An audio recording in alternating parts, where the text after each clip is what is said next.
Tim Donnelly. As we continue to get more and more behind-the-scenes info on how the trades happened this offseason for the Panthers, it becomes more and more obvious they may have gotten swindled in the Brian Burns trade, which is a problem when you consider he was their biggest trade asset that they could turn into value. So if the Giants got the best of him, it's going to be all about finding a way to get it back. The Drive with Tim Donnelly, 3 to 6 on 99.9 The Fan. Triangle Area Trading Cards is trading up, moving across the street to a big new location. So they're hosting a grand opening party Saturday, August 3rd from 10 a.m. to 8 p.m. There'll be treats, trading, 99.9 The Fan will be there giving out Durham Bulls tickets, and the first 100 folks in get a gift bag. Check out the Collector's Lounge, trading tables, social media room. It's a great chance to see the inventory, check out the space, and trade for sports and TCG cards all day. Details on Facebook and Insta at Triangle Area Trading Cards. Listen up, parents, teachers, counselors, coaches. Your boy just turned 18, but they need one more push. Don't let them forget to register with the Selective Service System. It's required by law, and it can open up the door to many federal benefits. Visit sss.gov. Mortgage rates are down. Yep, they've been dropping big time, so it's a great time to call Loan Pronto. Hey, it's Dennis Cox. Loan Pronto's got APRs in the 5s. So if you got stuck with a high rate last year and want to refinance, this is a great time to call and lower your payment. Or you can use this opportunity to get cash out of your home's equity and pay off those credit cards, personal loans, car loans, and other high rate debt. Loan Pronto can help you use these lower rates to get the cash you need in a matter of days. You can do a full refi, or you can do an Equity Express line of credit. Homeowners who call Loan Pronto typically cut their monthly payments by $850. Bottom line, your home value is way up and mortgage rates have come down big time, making this a great time to act. Call today for a free 30-second rate quote. You may be able to skip your next 2 house payments. Call 919-381-1760, 919-381-1760, loanpronto.com, 919-381-1760. Equal housing lenders, NMLS 1661781, subject to lender approval, NMLSconsumeraccess.org. Hey, what are you doing up on the step stool? About to clean these light fixtures. The whole family's coming over, and if there's even a speck of dust in the house, my abuela will find it. Here, I got a Swiffer duster to help with that. A Swiffer what? A Swiffer duster. It has this cool extendable handle that reaches 6 feet to get high and low, with fluffy dusters that easily trap and lock dust. So no more step stool? No more step stool. Easily trap and lock dust from hard-to-reach places with the Swiffer duster. Love it or your money back. This hour of the Triangle Sports Leader is powered by Ritchie Law Firm Injury Lawyers. He scores! What a comeback! Visit GotBrian.com. That's GotBrian.com. WCMC HD1 Holly Springs. Take us with you on radio, web, app, Alexa, and YouTube. 99.9 The Fan, the Triangle Sports Leader. Middle of the day Thursday, tracking periods of heavy rain, potential for localized flooding on this WRAL weather alert day. Off and on rain and storms through the afternoon, most of which moving south overnight. Highs 80 to 82, lows 71 to 73. I'm meteorologist Chris Michaels in the WRAL Severe Weather Center. Weather update brought to you by Newcomb & Company, where your comfort is their business. Visit newcombandcompany.com. 3 o'clock check of your money. Dow Jones currently up 202 points at 40,500.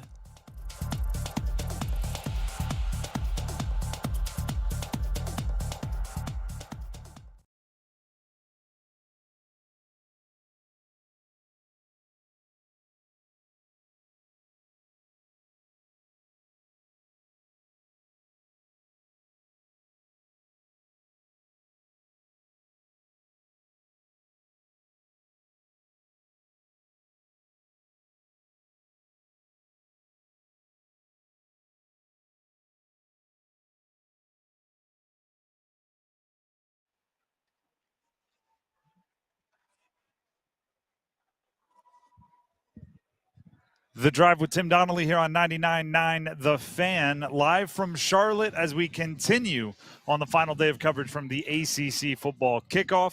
ACC Football Kickoff coverage on 99.9 The Fan is driven by Wilkinson Chevrolet, Cadillac, Buick, GMC in Sanford. I'm Tim Donnelly, Dennis Cox here with me, Graham Hill back at the studio keeping us up and running. And today it's a good a good finale for the ACC football kickoff. We'll be talking with players from NC State, North Carolina, Clemson, and Syracuse, as well as the head coaches from UNC, Mack Brown, and the head coach from NC State, Dave Doeren. So a lot of information that pertains to our listeners and a lot we need to react to. Tons. It is also day 2 of Panthers training camp practice, just a little bit down the road here in Charlotte. And we'll start there. Dennis, you were at practice this morning. I was. What'd you take away from your time out there? You could tell it was, from everyone I talked to yesterday, it looked like day 1 of a practice. It's like, okay, like a little bit of amped up energy, but also kind of mistakes and timing and stuff and all that kind of stuff. It looked like day 1 of a practice. Today, much more smooth. And I think that's the big takeaway. It's like, oh, okay, there was that gradual progression that you want to see. And what we heard from Dave Canales say, to get to the base install of the offense is going to take about 8 practices. Okay, well, this is number 2. And then generally that 8th practice is basically leading up to your first preseason game. So that's the kind of like the natural step that you wanted to see. And that's by all accounts what everyone talked about today. It was interesting to see them early on when they're working on special teams. They're heavily working on kickoff and kick return with the new rules. And they're just kind of like, this is how we got to line up. This is, how we're going to try and block things and all that kind of stuff. And that was kind of interesting to see like how much emphasis was actually put on that, because we're going to see kick returns and kickoffs, actually be a factor in games, as opposed to 75% of the time it's all going to be, kicked out of the back of the end zone. Dave Canales and Deontay Johnson both post practice thought the offense lacked urgency. Okay. Is it a smooth? Is that maybe lack of because hearing you describe it as smooth and moving along better, that's more of like mechanisms, right? Everybody knows where to go. The smooth urgent is kind of the next step, I guess, right? You want to make sure the offense and everybody is like not only knowing where to go but busting their tail to get there. I think that is part of it, but I also wonder as well, is that going to ramp up when we got pads on? Because it was just helmets on again today. There's only so much urgency when like, all right, that guy's not going to hit me. That guy can't tackle me. That guy ain't going to bring me down on the ground. Let me run my route. Let me go do my thing. But the fact that they're both saying it, that's a good thing. It's like, all right, we recognize that we need to be better. Even though we're just in helmets, there's still something for us to improve upon. Let's go ahead and take this to the next level. My guess is I know they have tomorrow off, but they're back on the field on Saturday. My guess is we'll at least see shoulder pads on, and that's where we're going to start seeing a little bit more of that urgency and pop. Some pads popping. I'm going to do our best not to look too far into the actual, like, Xavier Leggett hasn't caught a pass in 11 on 11 yet. Okay. I'm going to do our best not to look into that as anything more than the guy didn't even get to play in OTAs and minicamp with the hamstring, and there's not much going on there. Did make a couple plays in like the 1-on-1, 7-on-7 portion. One highlight catch, if you want to go look at it on Twitter, feel free. It appears as if, and this is to the surprise of nobody, that Bryce Young's best chemistry is with Adam Thielen, and his next best chemistry is with Deontay Johnson. Yeah. That makes a lot of sense. Those are 2 veteran guys that have been healthy over the last however many weeks. Obviously, Adam Thielen has a relationship with Bryce Young going all the way back to last season. But, until everybody gets their shot to get on the same page, it's kind of unfair to say like, oh, this guy's so much better because they're on the same page. You know what I mean? Like, oh, Adam Thielen's going to be a massive so much bigger part of the offense than Xavier Leggett because look at all the stuff they're doing. And I'm like, well, give Xavier Leggett his chance to get on the same page with Bryce Young. Sure. They really haven't had that opportunity. And then we can start comparing apples to apples. Fact of the matter is Xavier Leggett can do some things that Adam Thielen can't. Yeah. That is just, one's in their mid-30s and one is 22, 23 years old and at the physical peak of their prime. So you're going to want to give Xavier Leggett every chance he can to see if he can fulfill some of the things they're looking for in the offense. And he doesn't have to be the guy right away, because you mentioned Johnson and Thielen. He doesn't have to be number one go-to, have to be absolute big difference maker, 1,500 yards right off the bat. I mean, unless you're going to do it. But we also did hear Canales talk about yesterday. We kind of got a little bit of a glimpse of how they want to use Deontay Johnson. He says, like, yeah, Deontay Johnson's going to go around. Like, he's going to play multiple spots. He's going to be a lot of different places. He's going to be like that feature number one receiver, where other guys are going to be kind of a little bit more locked into their position. So it's Dave Canales kind of unveiled, peeled back the curtain a little bit in terms of how they want to use Deontay. I have the quote right here. Dave Canales, This was yesterday. as we build our offense, we really try to feature someone. And for us right now, where is Deontay Johnson at? That is what he's saying. Like there's one guy you want to have at the number one spot, meaning in the read as often as you can, because they're most likely to get open. And I actually think that's a lot of, and we talked about this yesterday, I think that's good for Bryce. Yeah. You want your quarterback to have an open guy on his first read as often as possible, because, and easy is the wrong word, but that's easy. Right? You drop back, get rid of it. It's fast. Your offensive line doesn't have to block as long. Your quarterback doesn't have to make as many decisions. So if Deontay Johnson's the number one read every time, I'm fine with that, because I think he has the most separation ability right now. Another thing I'm going to say about Bryce Young to Deontay Johnson. Okay. If they don't play just a clip of the chorus from 9 to 5 by Dolly Parton every single time Bryce Young connects with Deontay Johnson, I'll be 9 to 5. What a way to make a living.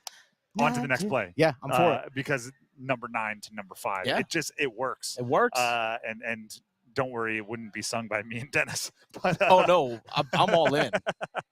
But I think that connection is going to be lucrative. I think it's one that the Panthers are aware they need to lock in. And we saw that last year when Dave Canales was the offensive coordinator in Tampa Bay. It was Mike Evans. Mike Evans was that go-to guy for Baker Mayfield, and everyone else's role was able to form around that. And especially if defenses know that, like, okay, Deontay Johnson's that number one guy. Maybe that does leave Leggett kind of open one-on-one by himself, and people kind of forget about him. It's like, we'll stick our number 3 corner over on Xavier Leggett. Before you know it, he has an opportunity to work. Or maybe it's Jatavian Saunders. Like, that can open things up for other guys. The challenge is on Deontay to be worthy of the double team. Yes. That's the command. And that's what every coach will tell their number one wide receiver. Like, if you're getting double teamed, awesome. Great. First of all, then you have to go be good enough to beat the double team. Sure. And second of all, then no one else has to be good enough to beat the double team. And it's the same thing with like edge rushers, right? If you have 2 blockers on you, that's great, right? Yeah. Now be good enough to still get the sack anyway, but you've made everyone else's job easier. If they can make Deontay Johnson into a Mike Evans style number one with a completely different skill set, obviously, like, 6'5", jump ball, deep ball, Deontay Johnson's going to be quicker. He's going to get in and out of his breaks. He's going to create separation that way. But if they can have the same effect, then Dave Canales is worth everything that everybody has said about him as an offensive guru. Yeah. And as the next Pete Carroll, but offensive-minded version. So all that's going on. And heck, that translates right to some of the teams we're talking about today at ACC Kickoff. If KC Concepcion for NC State can be worthy of the double team, what the heck can Noah Rogers, their 5-star transfer from Ohio State, do on the other side without that attention? For North Carolina, it might be a little bit different, but if Omarion Hampton and that running game becomes worthy of an 8-man box, that makes it, meaning defensive backs and safeties have to creep down closer to the line of scrimmage, then that just makes it so much easier for whoever ends up playing quarterback for UNC to throw it over the top and take advantage of it. We'll talk to one of those potential QBs today, Connor Harrell. And we'll talk to Omarion Hampton. And Mack Brown. And we'll talk to Dave Doeren and Jordan Waters. And we keep going. Davin Vann. There's a lot to come today for all of you from ACC football kickoff, which is what we were trying to say right there. Some of the best players in the entire ACC, we're talking to them today. Like, that's not just spewing like, oh yeah, tune it. No, we are actually talking to some of the best players, and we'll talk to an All-American in Omarion Hampton. All-American, and that might be underselling it by the end of the season, which would be very, very good for UNC. The Drive with Tim Donnelly, 99.9 The Fan, is live from Charlotte, and I'm Tim Donnelly for Window Nation. Right now, buy 2 windows, get 2 free, plus pay nothing with no interest for 2 full years. Window Nation can answer every question you have. Think about that. Right? There's no, let me go talk to my boss, or let me go talk to my installer. Pretty much everyone you talk to, and I know because I've done it, everyone you talk to at Window Nation, they are window experts, right? They know the ins and outs. Hey, what's going on here? What does that do? What technology is behind this part of the window? They can answer it all. There's no, if you stump them, let me know, because I haven't seen them stumped yet. And that's part of their no obligation, completely free consultation is they're going to explain as much as they can to you, but undoubtedly you'll have questions and they'll have answers. So give them a call to set it up. And by the way, their windows come with lifetime warranty, and they can be installed in 1 day or less. Just more benefits.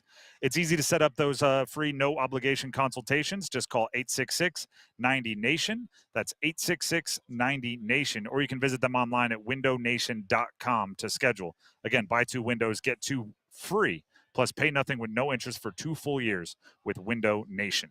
We're going to take a break. When we come back, we have 99 questions about the college football season. We'll ask one of those questions, ACC inspired, from here at ACC Football Kickoff, coming up next.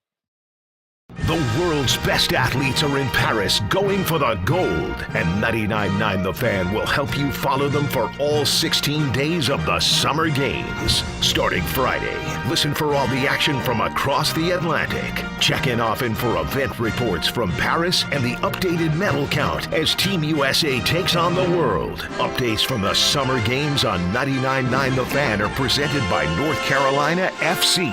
Get your tickets today at NorthCarolinaFC.com. This is Monster Jam. Witness big air, two-wheel skills, backflips, and all-out racing. It's the only place to see the world's best riders tear up the dirt in your favorite Monster Jam trucks, like Gravedigger, El Toro Loco, Megalodon, and more. It's big-time fun for the whole family. Monster Jam, as big as it gets. Coming to PNC Arena this weekend. Brought to you by Big 80 Tires and Great Clips. Visit monsterjam.com today. What's wrong? My travel rewards card didn't earn enough miles for my vacation. Are you crying? Are you crying because of that other credit card? Uh-huh. Well, switch to the Capital One Venture card. Venture lets you redeem miles on any travel purchase. Really? Yep, and you earn unlimited double miles on every purchase every single day. The Capital One Venture card. What's in your wallet? Terms apply. See CapitalOne.com for details. Doesn't the North Carolina Education Lottery Winners Club give the best massages? I've never felt so relaxed. Thanks to this month's scratch-offs, this is our life now. It's like winning again and again and again. New $80 million cash blowout and triple red sevens mean new winners. The Winners Club awaits. Must be 18 to play. Approximate overall odds winning range from 1 in 4.28 to 9.95. Problem gambling helpline 877-718-5543. At University of Maryland Global Campus, we give our students credit. Credit for deciding while stuck in traffic to get a bachelor's degree. Credit for managing 3 kids, 2 dogs, and a full-time job to pursue an MBA. Students at UMGC can use prior learning or relevant experience to earn up to 90 credits toward a bachelor's. And graduate students can transfer up to 12 credits toward their master's. Apply now and save with no application fee. Flexible online and hybrid classes start August 14th. Learn more at umgc.edu. Certified to operate in Virginia by Chev. Hungry for flavor and value? Then it's Bo time. Nothing slays the hunger beast like some of that bodacious Bojangles flavor. And there's never been a better time to satisfy your Bojangles sandwich cravings than now. With Bojangles Summer Sandwich lineup, you can choose a flavorful Cajun fried chicken filet sandwich, or a tender Cajun grilled chicken filet sandwich, or a crispy Cajun filet club sandwich, or a tasty Bo's chicken sandwich. Make it a sandwich combo and add your choice of a side. Maybe Bojangles seasoned fries, dirty rice, or Cajun pintos. And to complete the perfect meal, Bojangles legendary iced tea. There's a Bojangles sandwich combo for everyone in the family. Summer just doesn't get any better than that. What are you waiting for? You know you're hungry, and you know you want flavor and value. So, it's Bojangles sandwich combo time.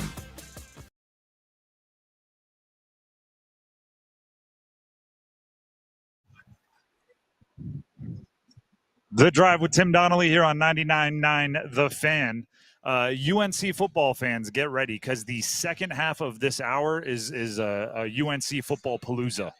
We are going to have Mack Brown on the show right about a few minutes after 3:30. Yep. Followed immediately by Omarion Hampton, who is in the running to be the best running back in the entire country this year. And then followed up immediately by Connor Harrell, sophomore quarterback for UNC, who is in that quarterback competition to be the quarterback for the Tar Heels.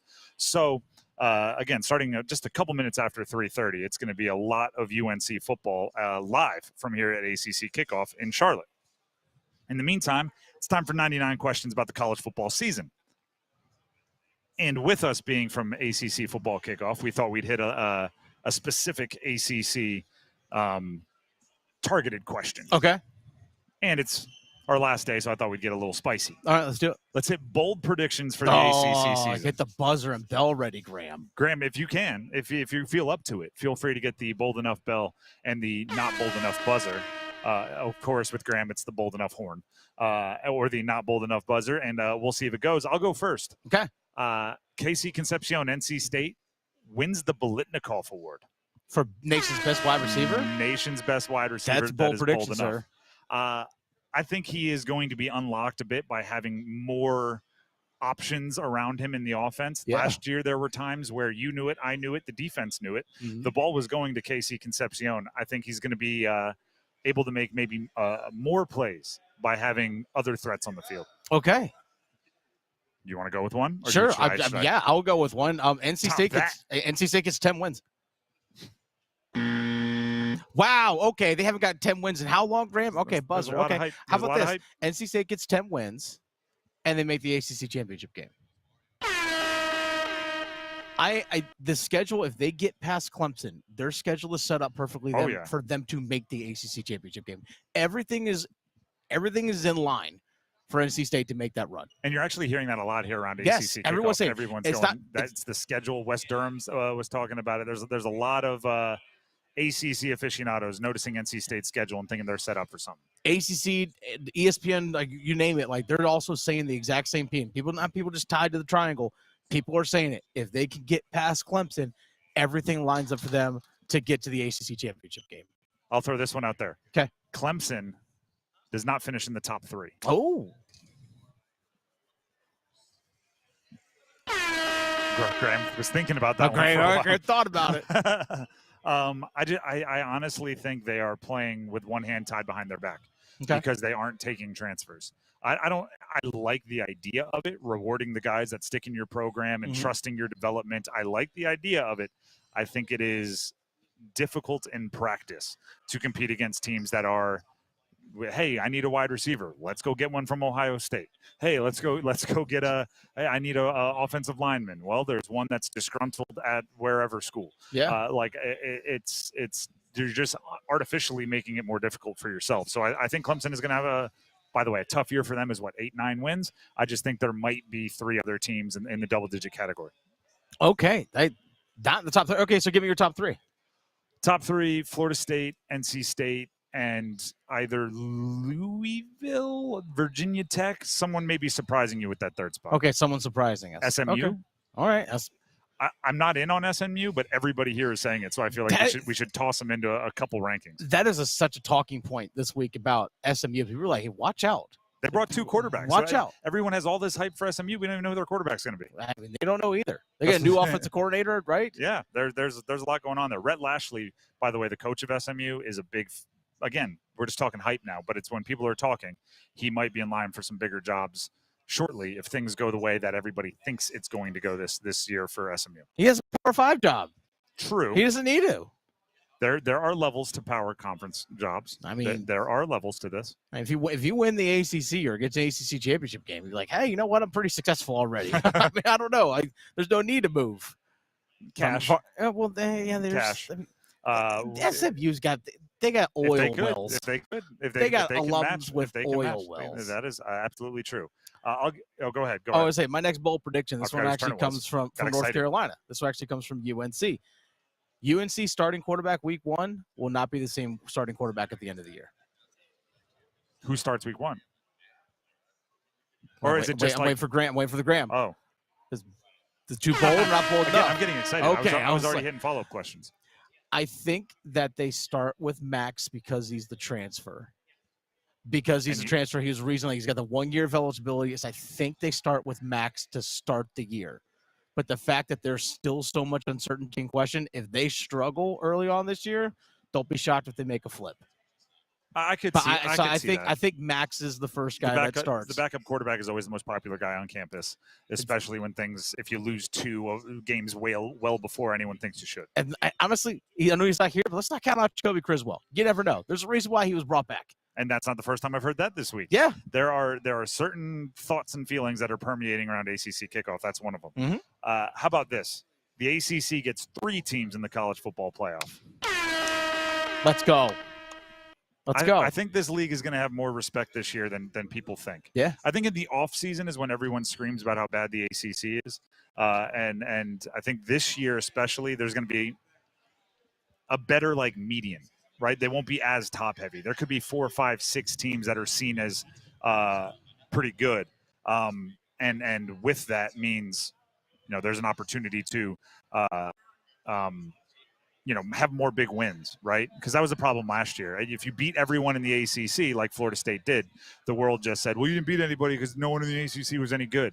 I think there's going to be 5, 6 teams this year that are seen as better, and that means that there will be an opportunity for more big wins and less opportunities for that dumb argument. You got another one? I've got a few more if you want me to run through them. Omarion Hampton, 20 touchdowns. Graham, how do we feel about that? Not good enough. Not enough. That's a lot of touchdowns. That's a ton of touchdowns. 21 touchdowns. 20. Here's a question though. What's the breakdown? Is that just rushing touchdowns? Is that rushing and receiving? I'll see him having probably 3 or 4 receiving touchdowns. So we're looking at 17, 18 rushing touchdowns. I'll go as high as 22. I'll go as high as how about this? 22 touchdowns scored and a passing touchdown. Trick play. Paul? Yeah, sure. Why not?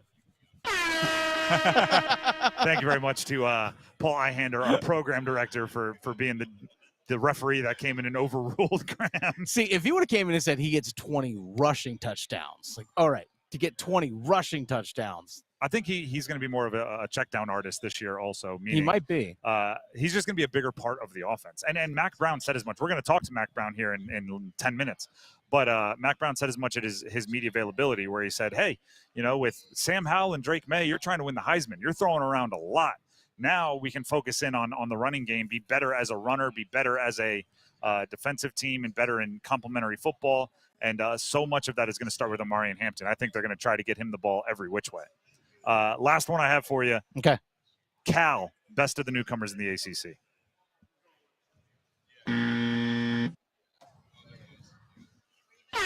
I hit the wrong button. All right, there we go. Was that another overrule? No, that was not overrule. I just accidentally was still hovering over the buzzer. No, I think that's pretty bold because considering SMU is one of the 5 teams that could make the college football playoffs, right? Or 12. 5 highest odds to make the win the ACC, which would put you in the college football playoff. The reason being, I try at these events not to buy into too much hype that people talk about. We kind of joke about the Miami hype. We joke about the SMU hype, and it's let me sit on it for a while. The one I'm buying into is Jaden Ott, the running back from Cal. Yeah. That dude's a monster. I watched a couple YouTube clips. I'm all in. Outside of Omarion Hampton, I think he would have a play for being the best running back in the conference. And if you have that, you have a pretty good chance to grind your way to some wins. So Cal, that's the hype. That's the one I'm buying into is Jaden Ott. All right. The Drive with Tim Donnelly, 99.9 The Fan, the little bold predictions ACC edition. When we come back, as promised, we plan on hitting a UNC football palooza. Mack Brown, head coach, Omarion Hampton, that running back we were just talking about, and Connor Harrell, one of the guys in the quarterback competition. All will join us here at ACC Football Kickoff in Charlotte. Stick around. Evan, Canty, and Michelle are unsportsmanlike. If all things were equal, if everybody was healthy, and I had one quarterback to pick outside of Mahomes to win me a Super Bowl, I would pick Joe Burrow. In my opinion, the guy that should be the second best quarterback in the league is Trevor Lawrence. The guys that could be are Burrow, Lamar, Josh Allen. The one that I think is what's going to happen here this year is Herbert. Mornings from 6 to 9 on 99.9 The Fan, the Triangle Sports Leader. Planning an engagement? Now's the time. It's Bailey's Fine Jewelry's spectacular Engagement Ring Blowout. 3 days only. Engagement rings, loose diamonds, and wedding band. Up to 60% off. You'll be blown away by the huge selection of diamond sizes and engagement ring styles near cost, at cost, even below cost. Bailey's Engagement Ring Blowout. July 25th through 27th in Raleigh, Cary, Rocky Mount, and Greenville. Learn more at BaileyBox.com. Every business faces challenges, but complicated, expensive, and uncertain shipping shouldn't be one of them. With USPS Ground Advantage from the United States Postal Service, you can avoid all the noise. No more unexpected surcharges, hidden fees, or complex rate structures. It's just easy, cost-effective, and dependable shipping. Tune your business's frequency to success and turn shipping to your advantage. Learn how at USPS.com/advantage. USPS Ground Advantage. Simple, affordable, reliable. Texting privacy policy and terms and conditions posted at renofy.com/notices. Texting enrolls for recurring automated text marketing messages. Message and data rates may apply. Reply stop, opt out. John, I'm putting my foot down. We can't put off renovating this house any longer. Our kitchen is so small. We need to finish the basement for the kids, and don't even get me started on the bathrooms. Honey, renovating is so expensive. We can't do all those projects. With Renify, we can. What's Renify? Renify loans are a new type of home equity loan only for homeowners doing renovations. We can get up to $500,000 and keep our existing low mortgage rate locked in. With Renify, we can do everything on our renovation list and we don't have to refinance? That's right. Renify loans are the only home equity loan that use the after renovation value. Just what we need. How do we get started with Renify? Just send them a text. Text TRANSFORM to 323232 and see if you qualify for up to $500,000 to renovate your home with Renify. Unlock the future value of your home right now to get the money you need without refinancing. Text the word TRANSFORM to 323232 to get started today. Text TRANSFORM to 323232. NMLS number 1802847. Not all borrowers or properties qualify. Loan terms apply. Hey, John, why so glum?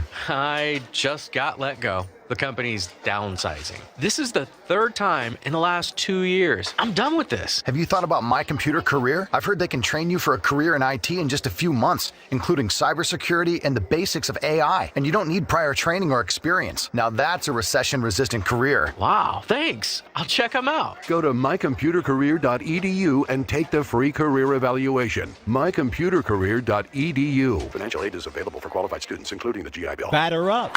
Theater Raleigh presents Bull Durham, a new musical playing Duke University's Reynolds Industries Theater in Durham, September 10th through the 22nd. Based on the classic movie, the film's original screenwriter Ron Shelton has adapted the story for the musical, so you can follow Crash Davis's Durham Bulls story and his romantic love triangle in a new genre. The perfect blend of comedy, drama, and steamy romance. Get your tickets for Bull Durham, a new musical, today. Details and ticket info at theaterraleigh.com. Hey, what are you doing up on the step stool? About to clean these light fixtures. The whole family's coming over, and if there's even a speck of dust in the house, my abuela will find it. Here, I got a Swiffer duster to help with that. A Swiffer what? A Swiffer duster. It has this cool extendable handle that reaches 6 feet to get high and low, with fluffy dusters that easily trap and lock dust. So no more step stool? No more step stool. Easily trap and lock dust from hard-to-reach places with the Swiffer duster. Love it or your money back.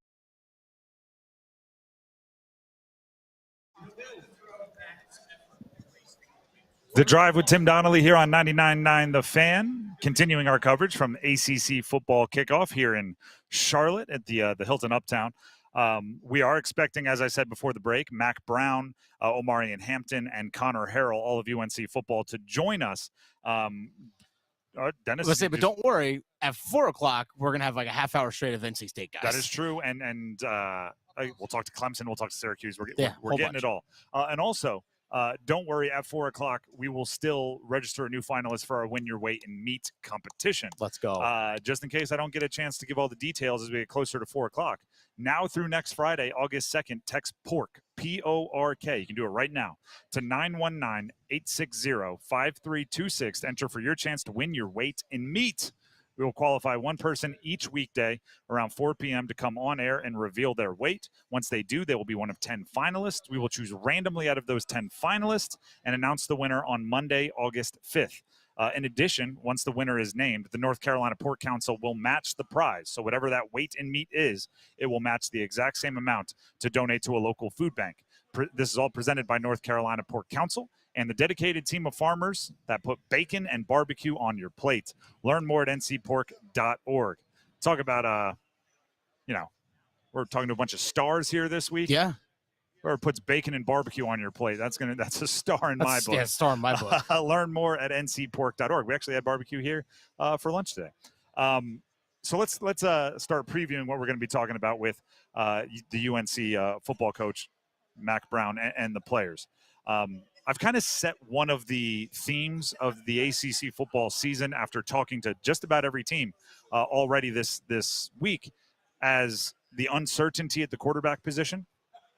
Even the teams that feel like they have a sure thing, Grayson McCall at NC State, Cam Ward at Miami, those are incoming transfers, right? So as sure thing as they are individually, how they fit in their new team, around their new teammates, with their new coaches, you just don't know. A little uncertain.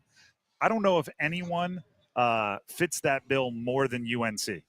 UNC might have the best rushing attack in the league. Yeah. They brought in a whole bunch of talent at the offensive line out of the transfer portal. They convinced Kamen Rucker to come back and not go pro to be that stud on the defensive side. Power Eccles, some of these linebackers could be stars. Really, the main question is who's going to play quarterback, and are they going to be good enough to take advantage of all of those other parts of the team that are so exciting?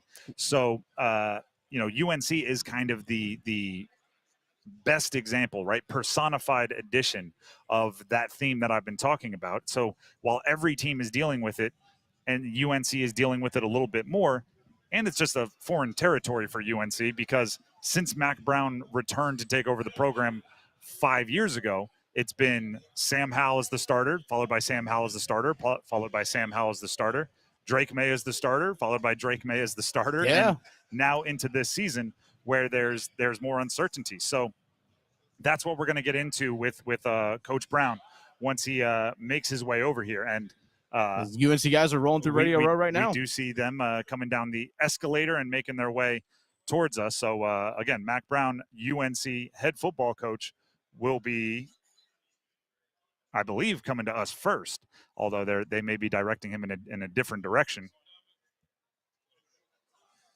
All right, all right, he's actually going somewhere else first. So we're going to have to pivot here a little bit as maybe they came down here a bit late as we try to figure this out. See, this is live radio for everybody here at ACC Football Kickoff. He has gone right behind us a little bit. Dennis is going to get to the bottom of this as came down here a little late. All right. So I guess we'll just keep talking football here, or should we throw it to another interview? Should we start off this? No, let's stay right here. All right, let's stay right here because they're just a little bit late, probably about 8 or so minutes getting down. So we'll actually have Mack Brown here in about 8 or so minutes. So let's let the guys roll on through. Keep talking a little UNC then. And it's actually interesting watching them walk down here. Two quarterbacks show up at ACC Kickoff, right? Max Johnson walks down, Connor Harrell kind of right behind him. These are two guys that are in an interesting social experiment, if you will. And it's partially, we learned yesterday talking with Dave Clausen of Wake Forest, partially was a request of the ACC. Bring your quarterbacks, right? They're trying to brand as the conference of quarterbacks. And, even if you didn't have a starter, I guess they still wanted you to bring your quarterbacks. And if that meant bringing two, they were going to be okay bringing two. So now it's about how everyone interacts with each other. The other side of this, and this is the more, we'll keep it light here for a second. Dennis, how did you get to Charlotte? I drove. Yep, I drove as well. I know that Adam Gold, who hosts the Adam Gold show before ours, he took the train. Train's a great way to make it. If you're ever going on a day trip to Charlotte, take the train. I highly recommend it. UNC, the football contingent that we're about to talk to, they flew. They're doing a day trip. They decided to private jet that bad boy. They've done that before, and they posted about it. And that's that Jumpman money, I guess. Everyone's talking about money makes everything go around in college football. I guess maybe you don't have to save as much when you're willing to get up there for, what is that, like an 18-minute flight from? I think from door to door 26. Literally, like, open the door of the plane to board and then open the door to get off the plane. So they travel a little bit differently than we do. But they're here, and they're here to kickstart their season and get their fans and our listeners a little bit of insight into what's going on through training camp with UNC. What's the reasonable expectation you think for them this season? Like, with so much turnover, again, the big question under center, like, what's a reasonable expectation for them this year? It's exactly what I was saying. I think a reasonable, like, sometimes you see it, like, their over-under is probably 8 wins. I honestly, like, that 8-4, 9-3, like, that seems right. But here's the question. I think they're more likely to get, like, if I put 7.5 as the number, I think they're more likely to get, like, 10 or 5. Okay. Because if the quarterback works, I think this roster is really good top to bottom. Yeah. If the quarterback doesn't work, or it takes him 2/3 of the year to figure it out, who's the guy, how does he play best, how can that all mesh, then I think they could, I mean, they have some games on their schedule that I think could sneak up on them. So it's really like, some teams are shades of gray, right? Like, okay, you if this breaks your way, you could be 6 wins. If this breaks your way, you could be 7 wins. If that breaks your way, and then it's like on and on and on. With UNC, it's like pass fail. It's like, is the quarterback situation taken care of? If so, that quarterback's going to have a job that's manageable because Omarion Hampton's going to be the center of most attention from the defense. If the quarterback's not doing the job that you want him to be, teams are going to be able to load up to stop Omarion Hampton, and that's going to put a pebble in the shoe of all your plans. It's not a daunting schedule when you look at their schedule. Sneaky. It's exactly. For example, you get Pitt at home, you get Georgia Tech at home, you're on the road at Virginia, Wake Forest, Boston College. Like, these are all super winnable games. I mean, obviously they got NC Central and they have Charlotte as well coming up in the year, but you host James Madison, which might be a sneaky team to make. You're on the road at Minnesota to start the year, which is not an easy thing to do, to go on the road. And then you're on the road at Florida State, which is not going to be easy. And they have the rivalry game against NC State. Again, you look at the schedule, you're like, it's not daunting, but you're like, well, we saw you slip up against Georgia Tech last year. Pitt will get you if you let them. So there are some games, like you said, that they'll snatch you, they'll get you. And I mean, ready, I'm going to go into one of my pet peeves here. Sure. Every color commentator ever, if they haven't done their research on the team they're calling, go to Keys to the Game. Right after the first drive, they put up the graphic. Yeah. It says start fast and win the turnover battle. Yeah, because that is true for absolutely every single football team in the history of the world. And every coach will say that too. Yeah, exactly. It's it's universal, right? But who's most important for ball security? It's your quarterback. When teams are going to sneak up on you, usually, if you're the overwhelmingly more talented team, it's because you helped them out, right? They can't beat you on their own, but if you spot them, a pick six, if you give them a turnover on either goal line, so you either set them up to score, you take points off your scoreboard, then there's going to be a situation where a team who's lesser talent could overcome and get the win. And that's what I'd be worried about if I were UNC. The quarterback that I choose would be the one that shows me they can protect the football the best. It's interesting. Sometimes with coaches, it's not a question of like, all right, who can make the biggest plays. It's who can make the least amount of mistakes. Well, that depends on the rest of your roster. If you need them to be good, right? If you need them to be, obviously you want to be good. If you need them to be kind of a spark, then you might go with the guy who's a little bit more of a gunslinger. You might go with the guy. UVA has this issue, and we talked with them earlier this year. I think if they felt their roster needed like a spark, Anthony Calandria would be their starting quarterback. If they think the rest of their roster can win and grind and do those things, you might go with Tony Muskett. He's a much more veteran player. He's been around the block a few more times. Those are their two quarterbacks in their competition. And I don't know who would – I guess maybe you'd think Max Johnson would be a slightly safer option, while Connor Harrell might bring a little bit more of work with his legs and a little bit more of a spark if you're UNC. But we really haven't seen enough of Connor Harrell to know which of those groups he falls in. And Max Johnson, we've seen him protect the football very, very well at other stops in his career, Texas A&M most recently. But, in a new offense being play called by Chip Lindsey, you don't know how he's going to react. You just don't know. There's a lot of turnover, at least for them at that position. And we talked about Clemson earlier, but you talk about all these new guys that come in and change. It's like, well, at least with Clemson, it's like you don't have to worry about getting new guys acclimated because they're already been there. The transfer there's a portal, pro con of it. And that's I'm sure Dabo's argument, right? Everyone else, I get it. Everyone else is trying to build chemistry. We already have it, and there's a chance that there's a junior that sat his first 2 years that is ready to step up for Clemson and is going to be the next big thing. But there's something safer in knowing, hey, this guy balled out his freshman and sophomore year at some other school, and we're bringing him in. Yeah, it's a give and a take, and I think it was obvious that again, getting ready to talk with Mack Brown, head football coach UNC, they saw the offensive line as a situation that they needed to improve kind of quickly, and that's where they spent their portal. If you got questions at QB, protect them both. Let them have time. But let them have time. If they're going to be confused, give them time to figure it out. Exactly. Give them time to figure it out. Hey, we're going to give you 3.5, not 2.5. Yeah. That's an eternity. As a quarterback, that's an eternity. I mean, like 3.5 seconds. That's an eternity. And 3.5 seconds with Omarion Hampton next to you means 4 seconds because everyone's going to hesitate before they go rush because they don't want to get run over by the bowling ball that can be Omarion Hampton. Again, here on 99.9 The Fan, ACC football kickoff coverage. The UNC contingent, I guess we'll call them, of Mack Brown, Omarion Hampton, and Connor Harrell will be joining us. They're running a bit late here. Those TV interviews sometimes run a little bit long. So we will expect them to play. That's why we've been talking about UNC. Looking at their contingent here, as we mentioned, amongst the players we won't talk to, Max Johnson, quarterback, we've talked about him at length. Also, Power Eccles and Kamen Rucker from the defensive side of their roster. Those two guys, I think, are in the mix for a bit of a star turn. Cedric Gray last year, who's now, I believe, playing with the Detroit Lions, was so much of the attention when it comes to spotlight on their defense.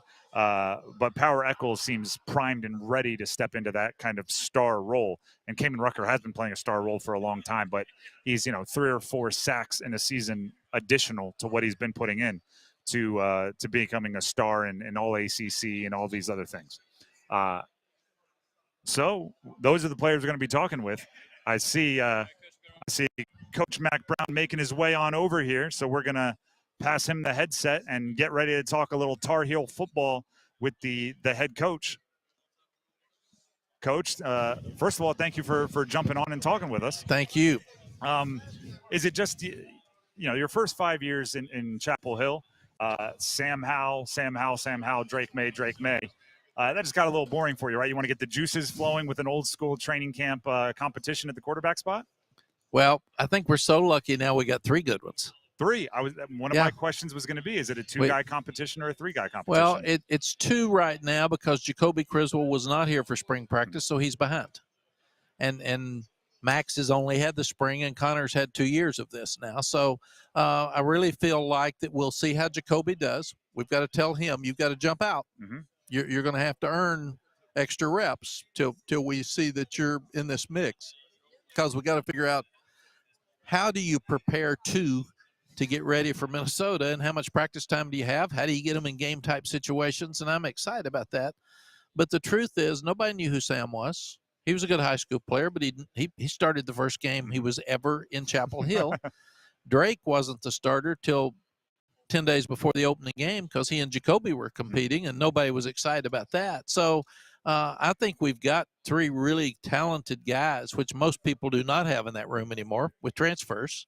It is very tough. So we do. And one of those 3 or 2 of those 3 are going to be really good, and I'm excited about it. Is 10 days about where you feel comfortable? How close, is there a date where you got to make a decision whether it emerges or not because you need to know who that guy is and start rallying behind him? Yeah, I don't like to do it on game day for the first game. I don't think that's fair to the backup. Mm-hmm. I think or the starter didn't have enough time to talk to the team as the starter, and he didn't have enough time to talk to the media. So I want to do it between a week and 10 days because I want him to be the starter with that team and with the media before we get to game day. Is part of it a little bit more comforting knowing that Yeah, there's a lot of quarterbacks out there that can turn and hand it to Omarion Hampton about 25 times, and whoever ends up in that job has that life preserver in the backfield with them. Absolutely, and I really feel good about our offensive line. We lost 4 starters last year, but I'm liking what I see. These guys are tough. They're athletic. We've done a really good job of rebuilding the offensive line. So I think we can run the ball. Now, people are going to stack the box because they don't know about our quarterbacks, and they do know about Omarion, but that's going to make it easier to throw the ball. And we got good tight ends and good wide receivers as well. You brought up the offensive line. A lot of portal movement in the offensive line this year. Was that somewhere you knew you were going to have to improve going into the offseason? We did. It was interesting that with COVID, some of these guys had 6 years. And we they talked just to a bunch of 24-year-olds, 6-year it's seniors amazing this week, yeah. to me. And I think it's too long because what do you end up studying? You run out of stuff to take. How many graduate degrees can you get? And also they need to go on with their lives. So if you go to the NFL or let's get a job because you just don't need to keep playing, and it keeps some of the younger ones from playing. And we also have had 3 offensive line coaches in 5 years. That makes recruiting tough because these guys are hard to recruit. Offensive and defensive linemen, other than quarterbacks, have gotten to be the hardest guys to recruit, not only out of high school, but in the portal. And then you have to project them out of high school, so you wait 3 years, and nobody has any patience anymore. So the portal's gotten really expensive for linemen on both sides of the ball. Is it just because, and we're talking with Mack Brown, head coach UNC, is it just because everybody needs so many offensive linemen and defensive linemen? What makes those positions more difficult than, say, wide receiver? It's so hard to project guys that big who are playing against little guys in high school. So you miss on more of them, number one. And the second thing is there aren't as many big people out there that can run and play. So, and people probably miss more on offensive linemen than any other position because they're the big guy and he may get too heavy, or if you take a thin one, he may never get big enough. So there's a lot of question marks in their recruiting. And then we've seen average or poor offensive linemen go in the portal and get paid. It's amazing to us that sometimes we're saying they're taking him. I said, yeah, how much? And they're paying him. That's it. So they're hard to find, and that's why I'm so proud that our coaches have been able to piece this thing together. I want to quickly talk about defense. I mean, you mentioned guys going on to the NFL. Cedric Gray goes on to the NFL. Power Eccles seems to be ready to be that next big name. What do you expect to see from Power, who's joined you here at ACC Kickoff, somewhere around here? Power's sitting here right behind us, and Power's smart, tough, driven. We've played him too much. We played Cedric too much, so we've got to get somebody else in the game and develop some younger linebackers. But he's the leader. He's the captain. They all love him.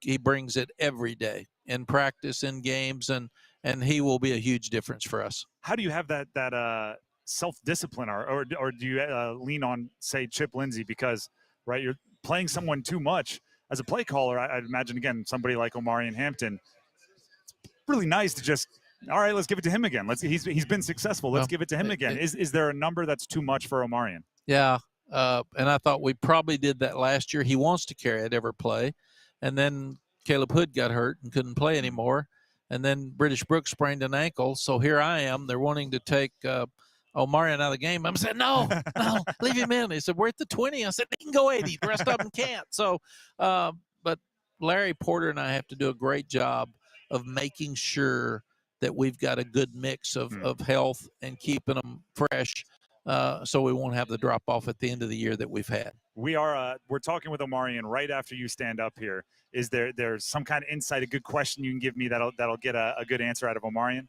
Yes, he's very quiet. He's very shy. Ask him how he's enjoyed talking to the media today. Because I think he's really pumped about this. He had so many people tampering with him and recruiting him to leave. I think a great question is you obviously had a lot of places that wanted you to go. Why'd you stay? All right. Because I've heard that answer, and it's really a cool answer at a time where so many people are just taking money and leaving and not doing what might be best for their future. Well, you're pretty good at radio also, because that's the best tease for our next interview. So, Coach, we appreciate you for hanging out with us, and we're going to go talk to Omarion. Thank you. Great to see you. Of course. We'll see you back in the triangle. As Mack Brown, head coach, UNC football, and as we just mentioned there, we are expecting Omarion Hampton, junior running back, to be right here replacing Coach in a minute or two. Dennis is jumping on. Actually, the quick pivot. We're actually going to have Connor Harrell first. Okay. Then we're going to do Omarion right afterwards. Connor We'll stay live Harrell. here with you through it. We'll keep in mind that that question from Coach Brown for Omarion Hampton when we do get him here. Right now, I see him walking over. Connor Harrell, sophomore quarterback, North Carolina, joining us here on the drive, live from ACC Football Kickoff. Connor, go ahead and throw that headset on. Yes, sir. There we go. We'll start with the important stuff. How was the private jet on the way up here? It was awesome. I slept most of the way, but it's always cool getting right at PJ. We're from the Triangle also, so when we drive, we'll think of you guys over top, just yes, sir. Getting your way home quickly. Let's start with the bowl game last year. Obviously, a huge opportunity for you to get your feet wet playing for North Carolina. What did you learn in that contest where you got to show off the wheels a little bit and sling the rock? I learned how important it is to protect my body. People always say that, but there's kind of a different mindset when you're going to the game, when you're trying to win it. You're not really thinking as much, but it's really important to stay healthy.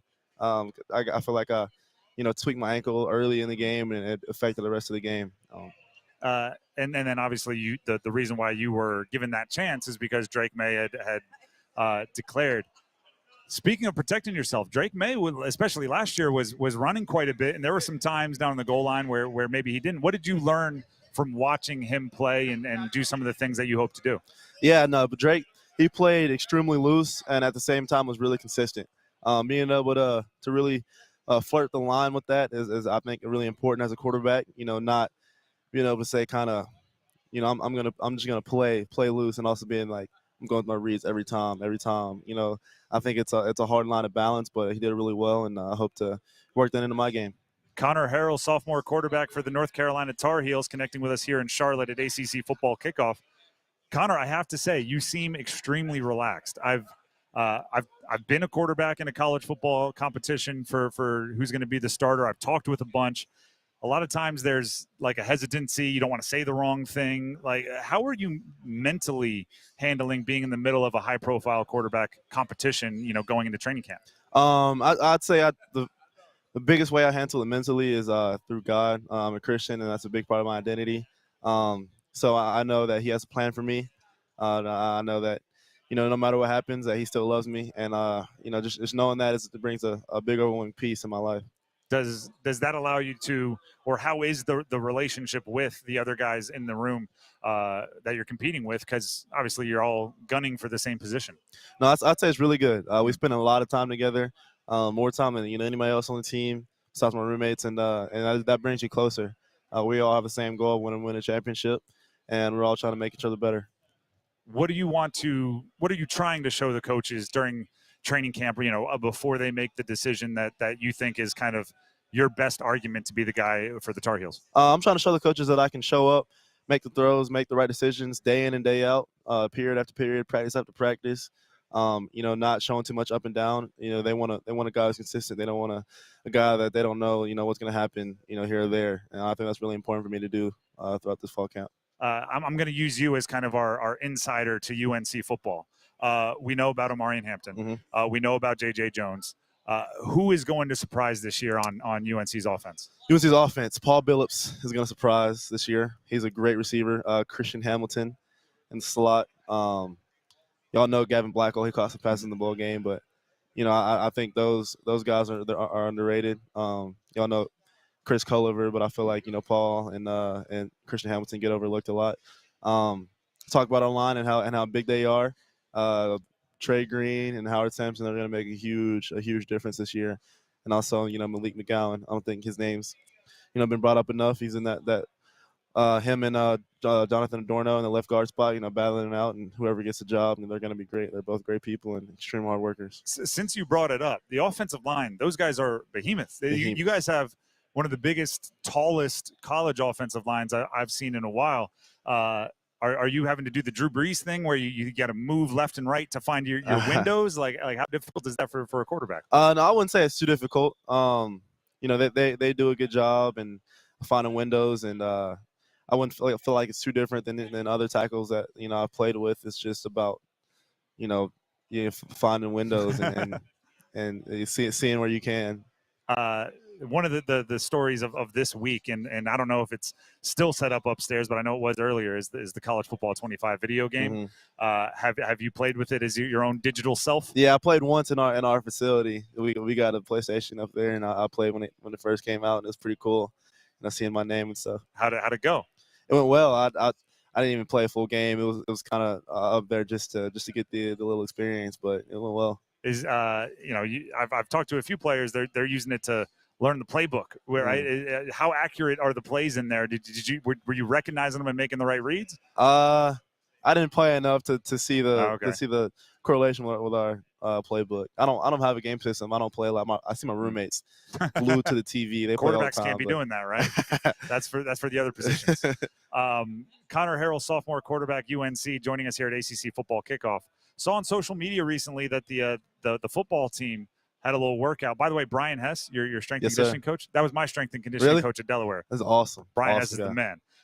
So I wasn't surprised when I saw that you guys were having a little basketball workout because he's going to keep you fresh and he's going to make you work, but he's going to keep you excited. Who's the best hooper? Who is out there kind of winning all the competitions? Let's see. I mean, the quarterback's won overall. Just want to point that out. Yeah, that competition. We won. We have a competition, every semester, and we're on. It's nothing between us and changed with Coach Hess. Exactly. Everything's a competition. Yeah, but I'd say Bryce Nesbitt is probably one of the best basketball players.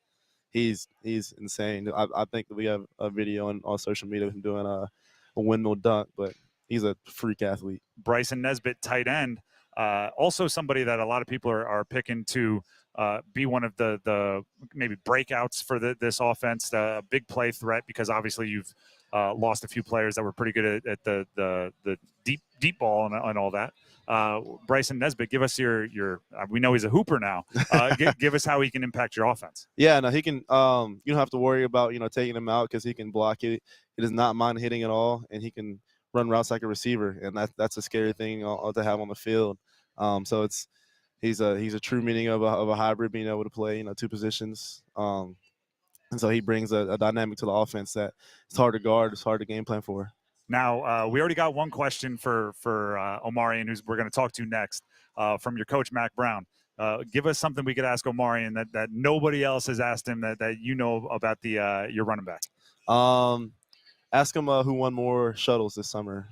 Okay, between you two? Mm-hmm. All right, I will absolutely do that. Connor, we appreciate you for hanging out. Omarion literally almost jumped at the mic on that one, so I'm looking forward to the answer. Appreciate you for stopping by, and good luck this season. Yes, sir. All right, we are going to go ahead and get Omarion Hampton coming in iced out with the 28 pendant on his chain. We are looking at a junior running back for UNC, one of the favorites to win a whole bunch of postseason awards this year. Omarion, thank you for joining us. I cheated on this interview. I've got one question from your coach, Mack Brown, and one question from Connor Harrell to ask you. Connor Harrell wanted me to ask, who won more shuttles this offseason between you, Omarion Hampton, and he, sophomore quarterback Connor Harrell? Definitely me. You can look at it. Yeah, you can look at the stats. Yeah. There's somewhere we can check this? No, there's no. I mean, I have them on my phone, but okay.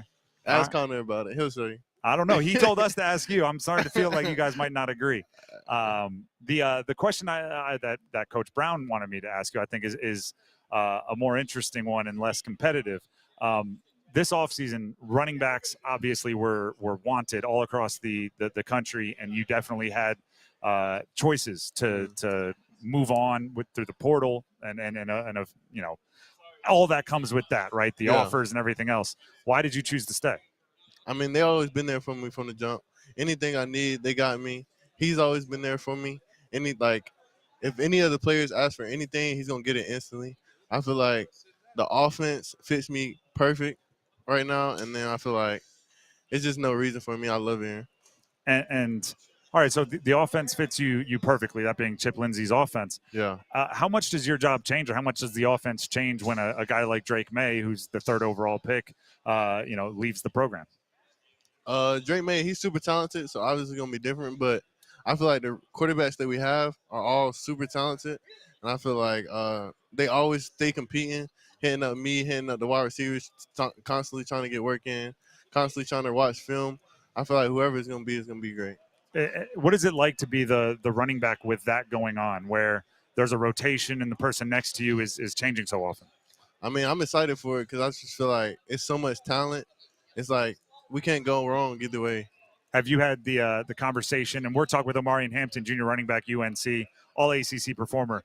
Have you had the conversation with all 2 or 3 of them that, listen, whoever wins, turn and hand it off, right? Like let's get your priorities straight because, when the ball's in your hands, good things happen for the Tar Heels?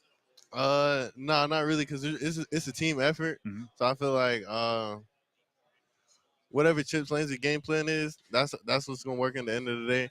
So I feel like if I do my job, they do their job, offensive line do their job, then it's all going to work out. Another big change this year, I guess, the offensive line.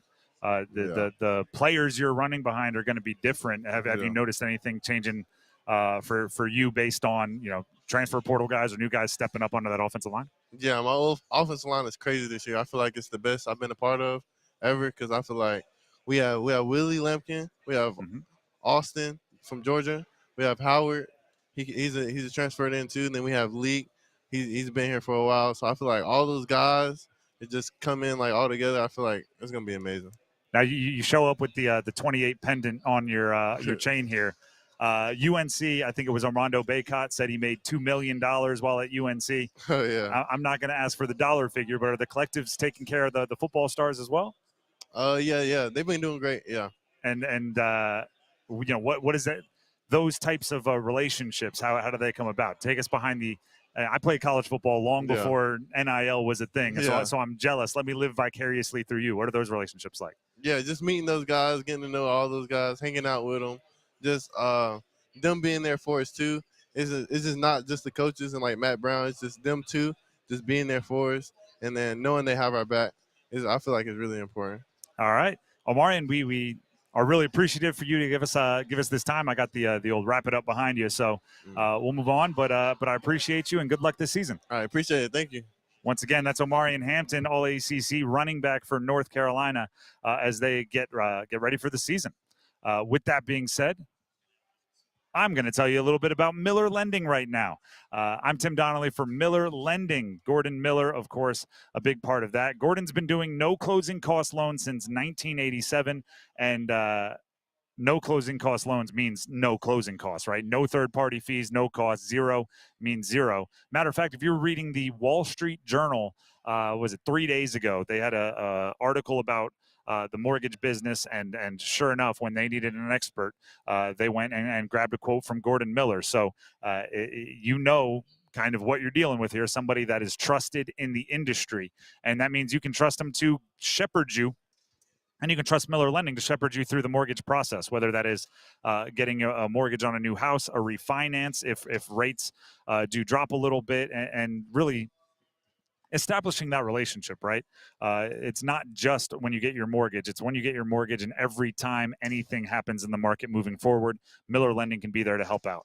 Give them a call, 919-447-3377, or visit them online at millerlending.com. That's millerlending.com. Miller Lending is an equal housing lender, and MLS number 250-2146.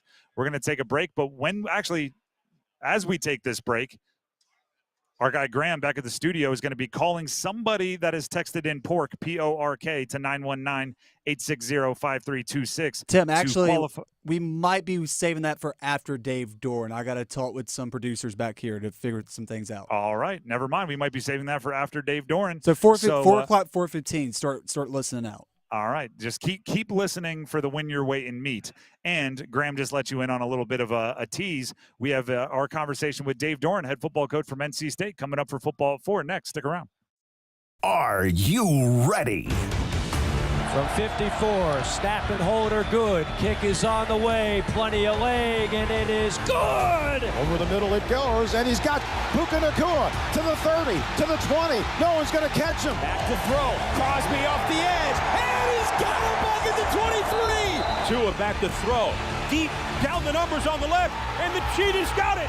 Touchdown! The NFL kicks off August 1st. On 99.9 The Fan, the Triangle Sports Leader.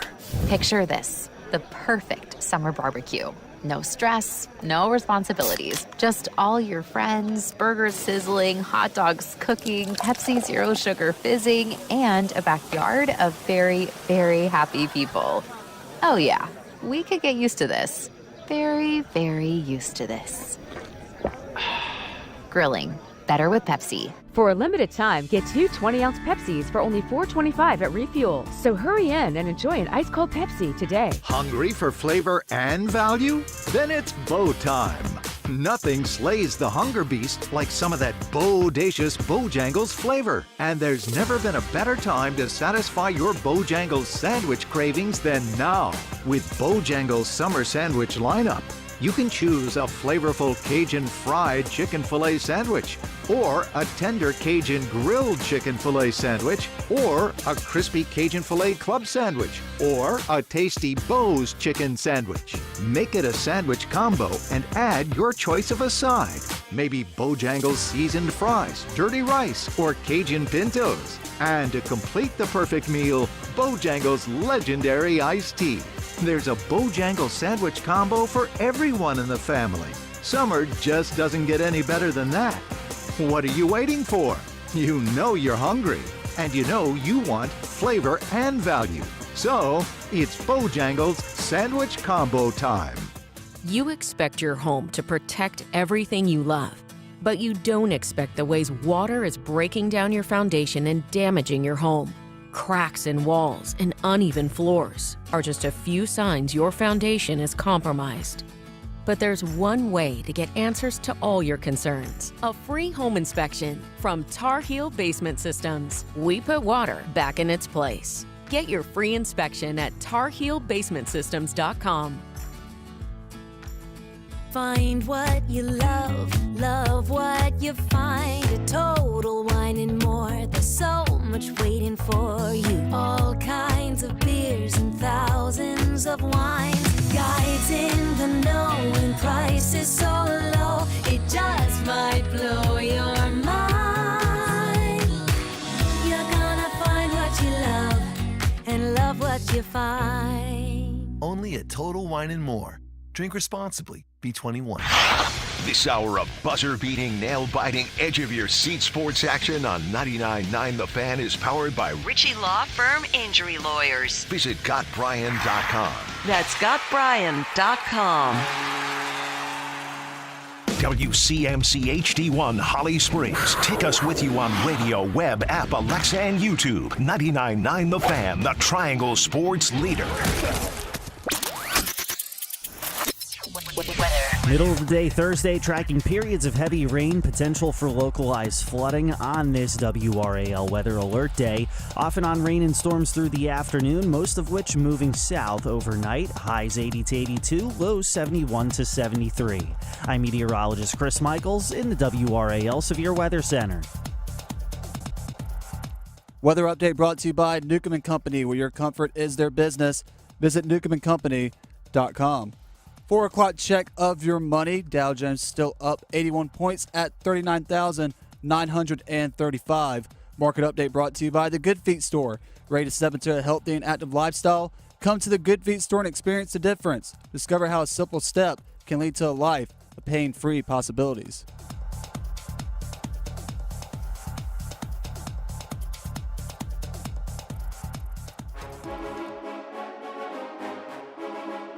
Let's move the chains. Time for football at 4. The Drive with Tim Donnelly here on 99.9 The Fan, continuing our coverage of ACC football kickoff. Now joined by Dave Doeren, the head coach, NC State football. Coach, we were just talking with your running back, Jordan Waters. He hyped up your fishing skills pretty good. Is that how you intimidate the transfers? You get them on the water and you show them a thing or two? I definitely can. I mean, it's something I enjoy fishing. To me, it's kind of the most relaxing, fun thing that I do away from the game. And going with players is fun, especially a guy like him that has passion for it. And we had a really good day together. It was fun. What do you learn about someone like Jordan Waters is coming in? Obviously, he's going to be a big part of your running game. He's a talented guy. What do you learn about him, getting him kind of away from the field where you're not just talking X's and O's? Yeah, just more about your personality away from sports. And what they're interested in away from sports, talking about things that you normally don't get time to talk about, you know. Spend a lot of time talking about life and their families and things they want to do. And, yeah, I really relish because I don't get a lot of those types of moments one-on-one with a player. So when you start your profession as a coach, like your career, it's about that relationship with your guys. And you're in a position room as a position coach, you get a lot of that. As a head coach, you don't. Your position room used to be 12 guys, is now 125. And so the one-on-ones, I really relish that. And that kind of leads me to one of the storylines of your season this year, which is all of the new faces, particularly out of the transfer portal on offense. You know, you used to be able to get to know a guy as a freshman, build it as a sophomore, and then junior and senior, you feel like you're old friends. Can the offense have that kind of know where everyone is, back of the hand knowledge with, you know, new wide receivers, new offensive linemen, new running backs, new quarterback, all coming in at the same time? That is the challenge we have in front of us, and that's what the winter and spring and summer have been about, is getting that, as you mentioned, 11-man football, as we call it, 11 guys playing as one. And so that's fall camp. We're going to find out where we're at, what we need to work on. But we have a lot of tools there. We have a lot of competition there. And we have a lot of motivated, experienced players there. And so it's going to be fun to see it all come together. Dave Doeren, NC State head football coach, joining us at ACC Kickoff. So much of that starts with the quarterback position, right? You got to be the leader. You got to be the point man, the traffic cop. How has Grayson McCall done it, kind of putting his fingerprint on your offense? He's done a great job. I mean, he's a very confident young man. He's a very proven guy. He knows how to compete. He's had ups and downs. He's learned a lot along the way. He's been really well coached. And so we're excited to have Grayson in our program, and really day in and day out, you can see why he's there, what he's done. He's earned it, and he's a proven guy. And one thing that I really like, and I've watched some of his tape from Coastal, is he understands getting the ball to the playmakers. He does. Doesn't have to be, you know, he doesn't have to show off the gun on every play. He can just get it to him the easy way. How many different ways can you get the ball to KC Concepcion?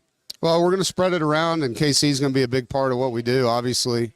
But there's weapons now, and for Grayson, it's distributing the football to the right guy at the right time, giving them a chance to go make plays for him, understanding what the defense is telling them to do with the rules of the offense. It's going to be harder for people just to say, where is KC? You know, you have Noah Rogers and Dakari Collins and Jordan Waters and Justin Jolie.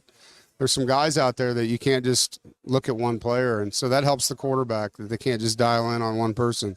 You bring up Justin Jolie. I love offenses that have a versatile pass-catching tight end. How many dynamics does he add to what you can do? Yeah, we're excited for Justin. He's worked really hard. He's a great young man.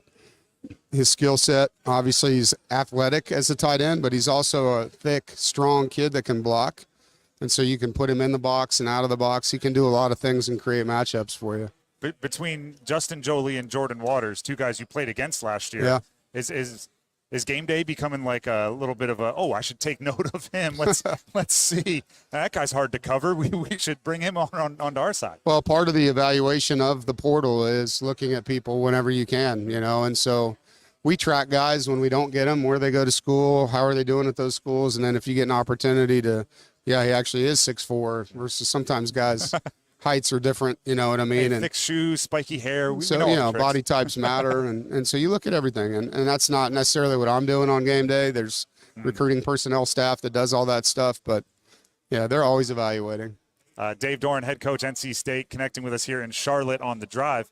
Transitioning to the other side of the ball, were you as surprised as we were that Peyton Wilson was still available in the third round of the NFL draft? You know, yes and no. Talent-wise, yes. He's a first-round player. But everyone knows his history, where he had the injuries earlier in his career. And so some teams aren't willing to take the risk. Some teams were.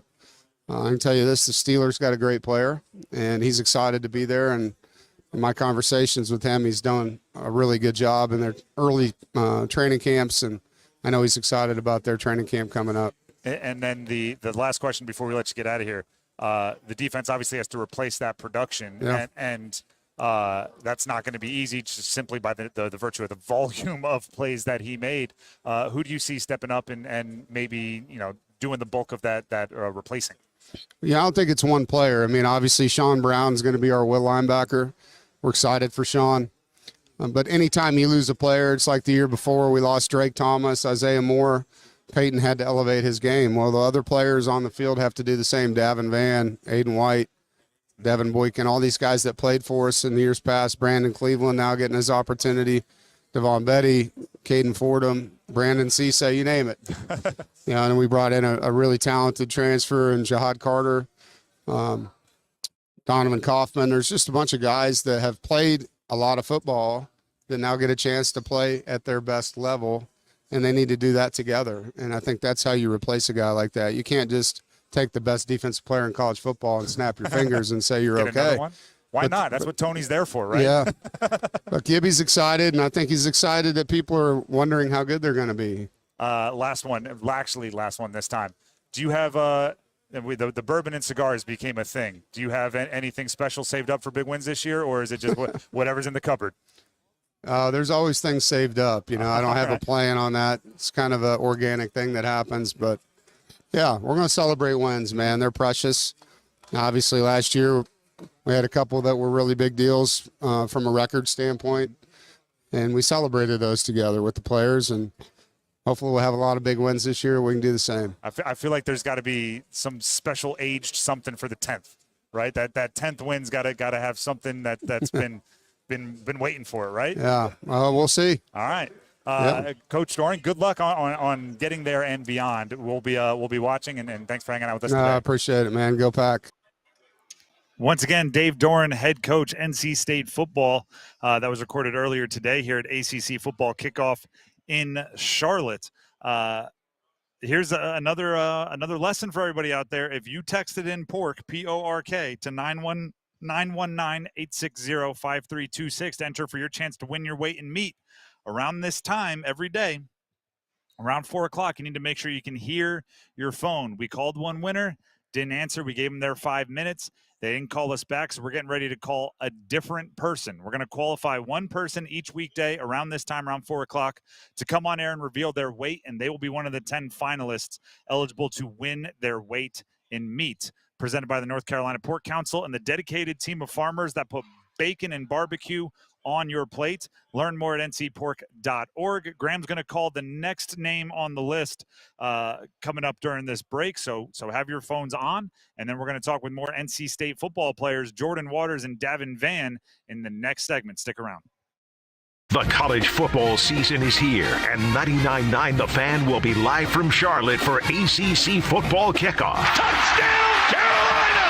Adam, Tim, and the crew will huddle up with your favorite players and coaches from Carolina, Duke, and State. Concepcion, he's got it. Touchdown, Wolfpack. Join us for ACC Football Kickoff live from Charlotte on 99.9 The Fan. Duke thumps the Tigers. Driven by Wilkinson Chevrolet, Cadillac, Buick, GMC, and Sanford. Visit WilkinsonCars.com. Planning an engagement? Now's the time. It's Bailey's Fine Jewelry's spectacular engagement ring blowout. 3 days only. Engagement rings, loose diamonds, and wedding bands. Up to 60% off. You'll be blown away by the huge selection of diamond sizes and engagement ring styles near cost, at cost, even below cost. Bailey's Engagement Ring Blowout. July 25th through 27th in Raleigh, Cary, Rocky Mount, and Greenville. Learn more at BaileyBox.com. Adam Golden Studio with my man Patrick Day from the Aluminum Company of North Carolina. When I say everything for the exterior of your home, I mean it. So tell me everything that you have for the exterior of my home. There's so many things I can't even remember the entire list. Good luck.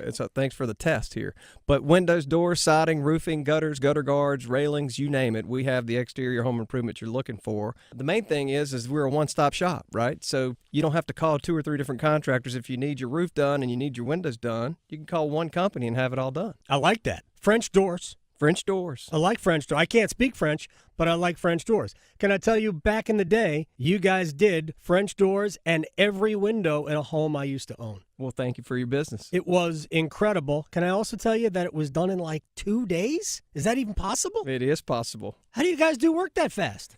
We're good. You're fast. Good. That's Patrick Day from the Aluminum Company of North Carolina. They do the best work in the industry and the best customer service in the industry as well. AluminumCompany.com. Texting privacy policy and terms and conditions posted at renofi.com/notices. Texting enrolls for recurring automated text marketing messages. Message and data rates may apply. Reply stop, opt out. John, I'm putting my foot down. We can't put off renovating this house any longer. Our kitchen is so small. We need to finish the basement for the kids, and don't even get me started on the bathrooms. Honey, renovating is so expensive. We can't do all those projects. With Renofi, we can. What's Renofi? Renofi loans are a new type of home equity loan only for homeowners doing renovations. We can get up to $500,000 and keep our existing low mortgage rate locked in. With Renofi, we can do everything on our renovation list and we don't have to refinance? That's right. Renofi loans are the only home equity loan that use the after renovation value. Just what we need. How do we get started with Renofi? Just send them a text. Text TRANSFORM to 323232 and see if you qualify for up to $500,000 to renovate your home with Renofi. Unlock the future value of your home right now to get the money you need without refinancing. Text the word TRANSFORM to 323232 to get started today. Text TRANSFORM to 323232. NMLS number 1802847. Not all borrowers or properties qualify. Loan terms apply. The doctor's office that accidentally mixed up your files has your social security number. The power company that mistakenly cut your service has your payment info. And the hotel that lost your reservation has your passport number. You need LifeLock because your personal info is in endless places that can expose you to identity thieves. LifeLock monitors hundreds of millions of data points every second. If your identity is stolen, we'll fix it, guaranteed or your money back. Save up to 40% with promo code NEWS at LifeLock.com. Terms apply.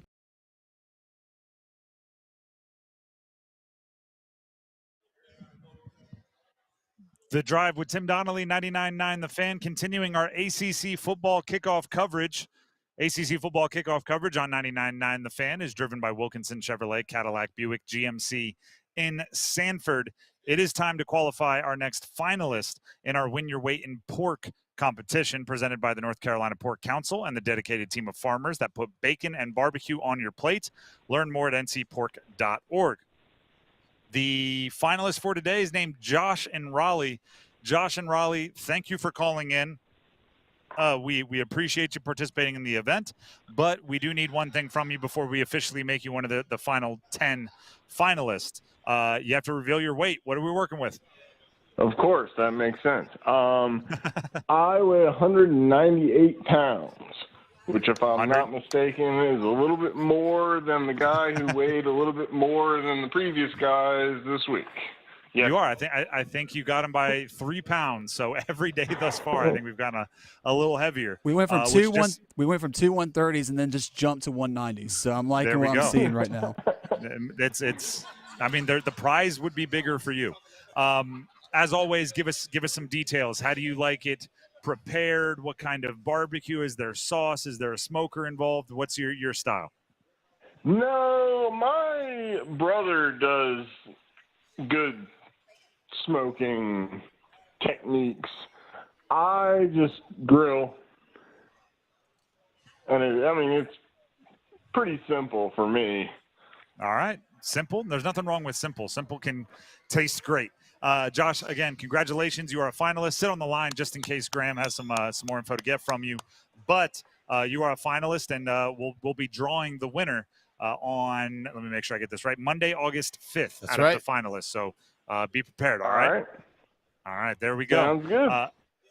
Appreciate it, Josh. With that being said, it is time to jump back into our interviews from here at ACC Football Kickoff. We talked with Dave Doeren, head coach of NC State. You heard that just a couple minutes ago.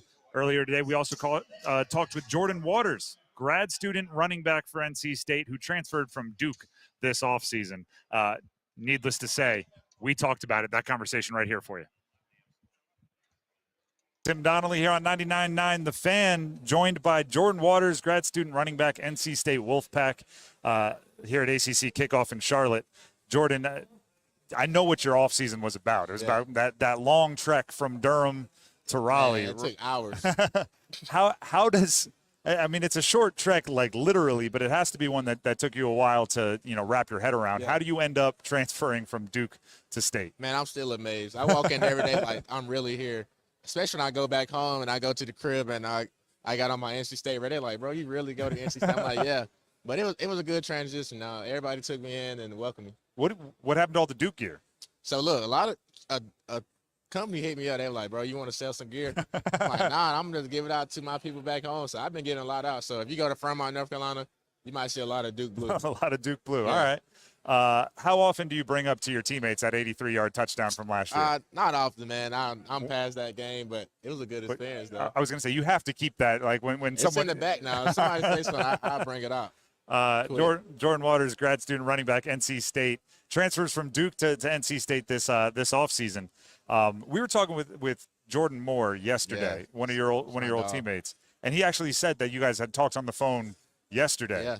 Are those relationships difficult to keep up, or like have they changed at all? Like the friendships? That was the hardest part for me leaving Duke, was to leave my friends, and those guys like family. I met some of the greatest people at Duke, but luckily I'm only 20 minutes. I still go down there to get my hair cut, and every week I go down there and check up on those guys, especially my dog Jaquez Moore, Peyton, and Marquise Collins.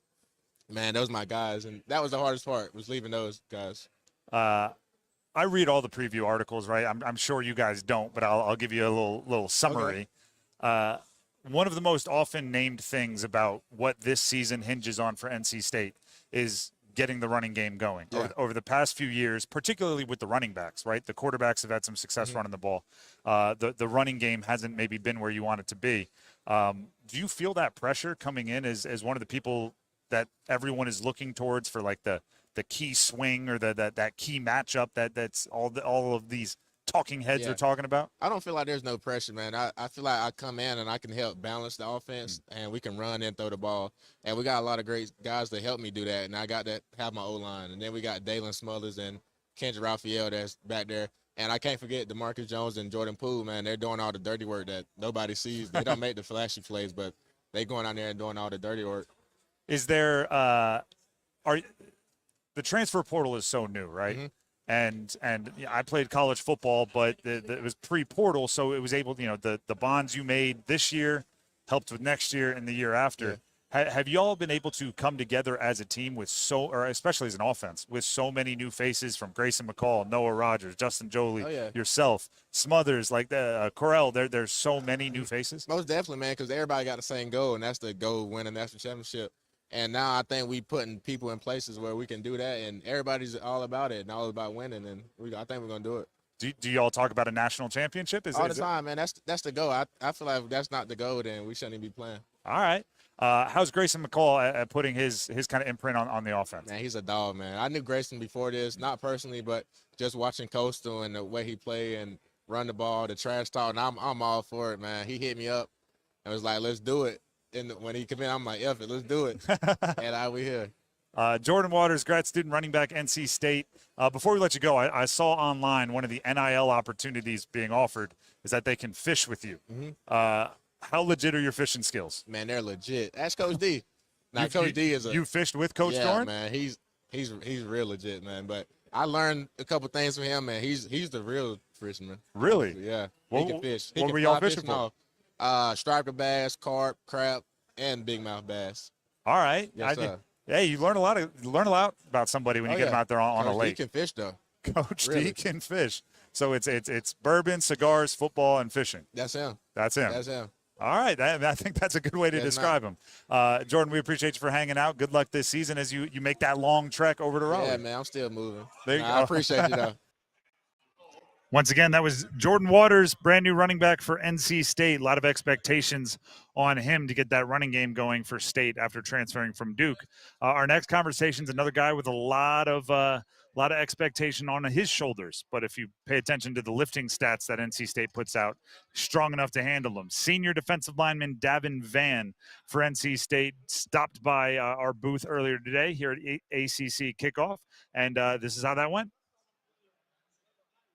Welcome back into the drive with Tim Donnelly here on 99.9 The Fan. As we continue our coverage from ACC Football Kickoff, we are now joined by Davin Vann, senior defensive lineman from the NC State Wolfpack. Davin, the Olympics are going on. I looked into your athletic history a little bit here. Should you be holding a shot put or a discus or something like that? Me and my mom just talked about that, actually. She was saying that once I get done with football, she thinks I should try and, do something with that. Thank you. Go ahead and pick that mic up a little bit closer. There you go. But she was saying that I should try and do something with that after football. But yeah, I've been thinking about it. Yeah, I mean, you have to get the itch when the Olympics are going on, right? Yeah. I mean, you're again looking up your athletic history. Number 40. I don't even know if you know this. Number 40 on the athletics. Athletic freak rankings going into last year. The squat numbers are through the roof. The bench numbers are through the roof. So I'm going to put you on the spot here and say, taking yourself out of the equation, best athlete on the team. On the team? Yep. Taking into account everything possible, right? The best hooper, the best track guy, whatever it is. Take it all into account. Okay. Wow. I would probably say either Casey or surprising one, Jacarius Peak. He's really athletic. Okay. I watch him hoop, during the offseason. He's an athlete. All right. Casey Concepcion, huge season last year. How can he build off of what he did, and what's it like chasing him around in practice? I think he just needs to keep doing what he's doing, keep getting better every day. Things he can do, build off of what he did. I think just, having that same grit. But chasing him around in practice, it's fun. He's fast, but it's fun. We're talking with Davin Vann, senior defensive lineman for NC State. Not just for Concepcion, but the expectations for your team are pretty high this year. A lot of the hype from the transfer portal and everything. How do you deal with kind of that outside hype going into a season? We kind of just use it to our advantage. We're riding the wave right now of momentum that has been built for our program. With what our men's and women's basketball team has done, and our baseball team, and just all of our programs have done. We're kind of just using that momentum to ride the wave and help that propel us forward. What was it like being on campus? Yeah, I mean, you bring up that run just for us covering the two Final Fours and then all the way to Omaha for the baseball team. Is there like a one-upsmanship? Now they're looking at you like, all right, your turn. Go make something happen. Yeah, I think in a way, yeah. It's our turn. And it's just been electric on campus, While the Final Four was happening, I was at Dreamville, and they had it, posted all over the place. The game was going on. So I think that energy is just fun to be around. Dreamville, you bring up a music festival like that, pregame playlist. Give us a couple of artists that are going to get you hyped. During the pregame, honestly, I try and keep it more calm. I listen to a lot of country music before the game. Okay.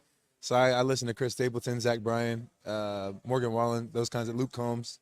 All right. I'm Dreamville. That you got a little bit of everything on the. I was going to say on your iPod, but that makes me sound old. Davin Vann, senior defensive lineman, joining us here at ACC Kickoff. A lot of last season, a lot of the hype focused on Peyton Wilson, no longer there.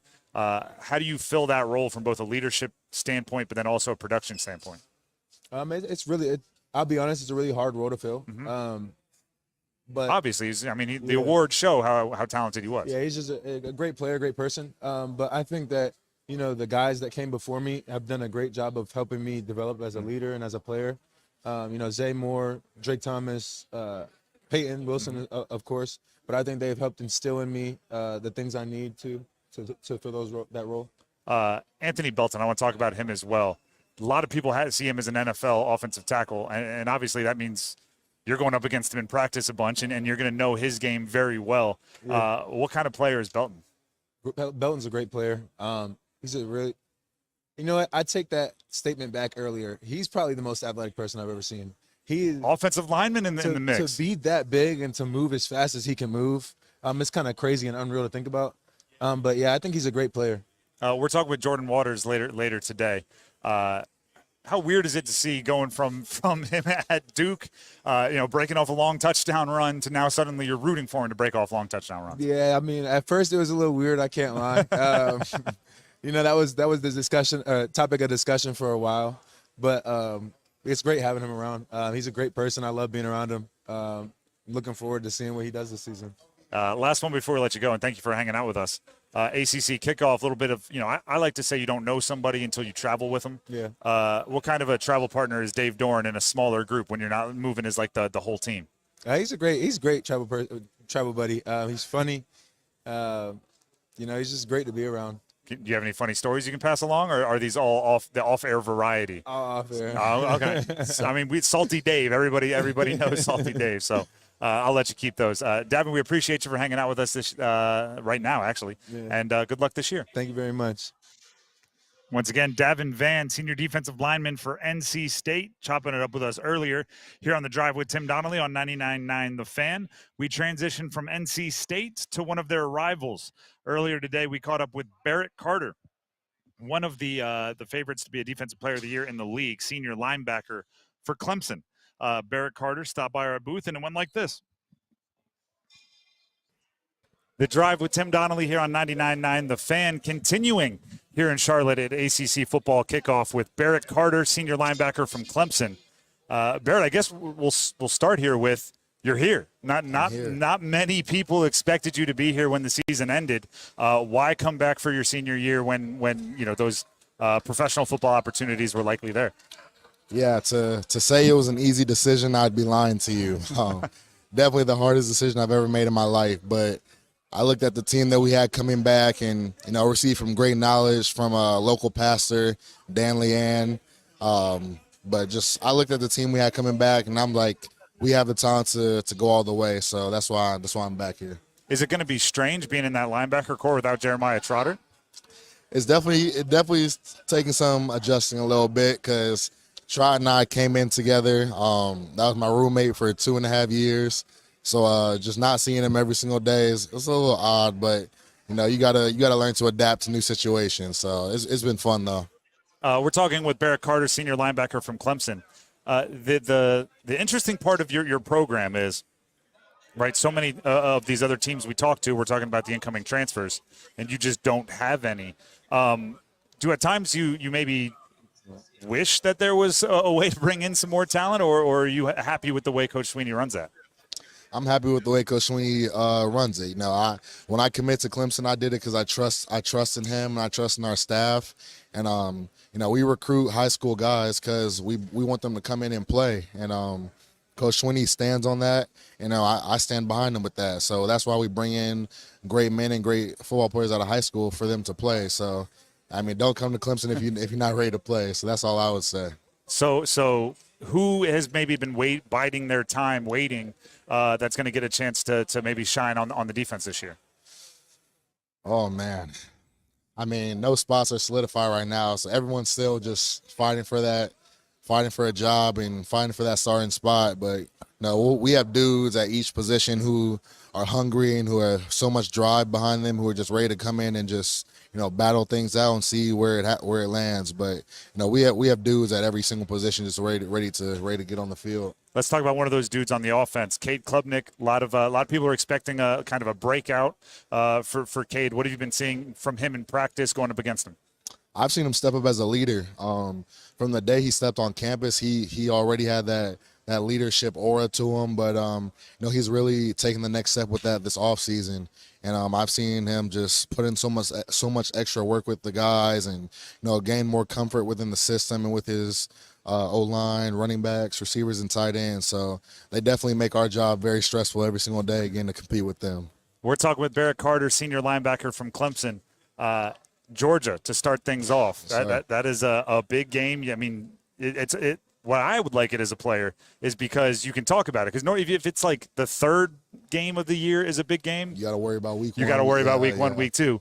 Georgia's week 1. What can you tell us about how much you're looking forward to that one? I'm super excited, especially me being from Georgia, me knowing a bunch of guys on the team. It's going to be a fun opportunity.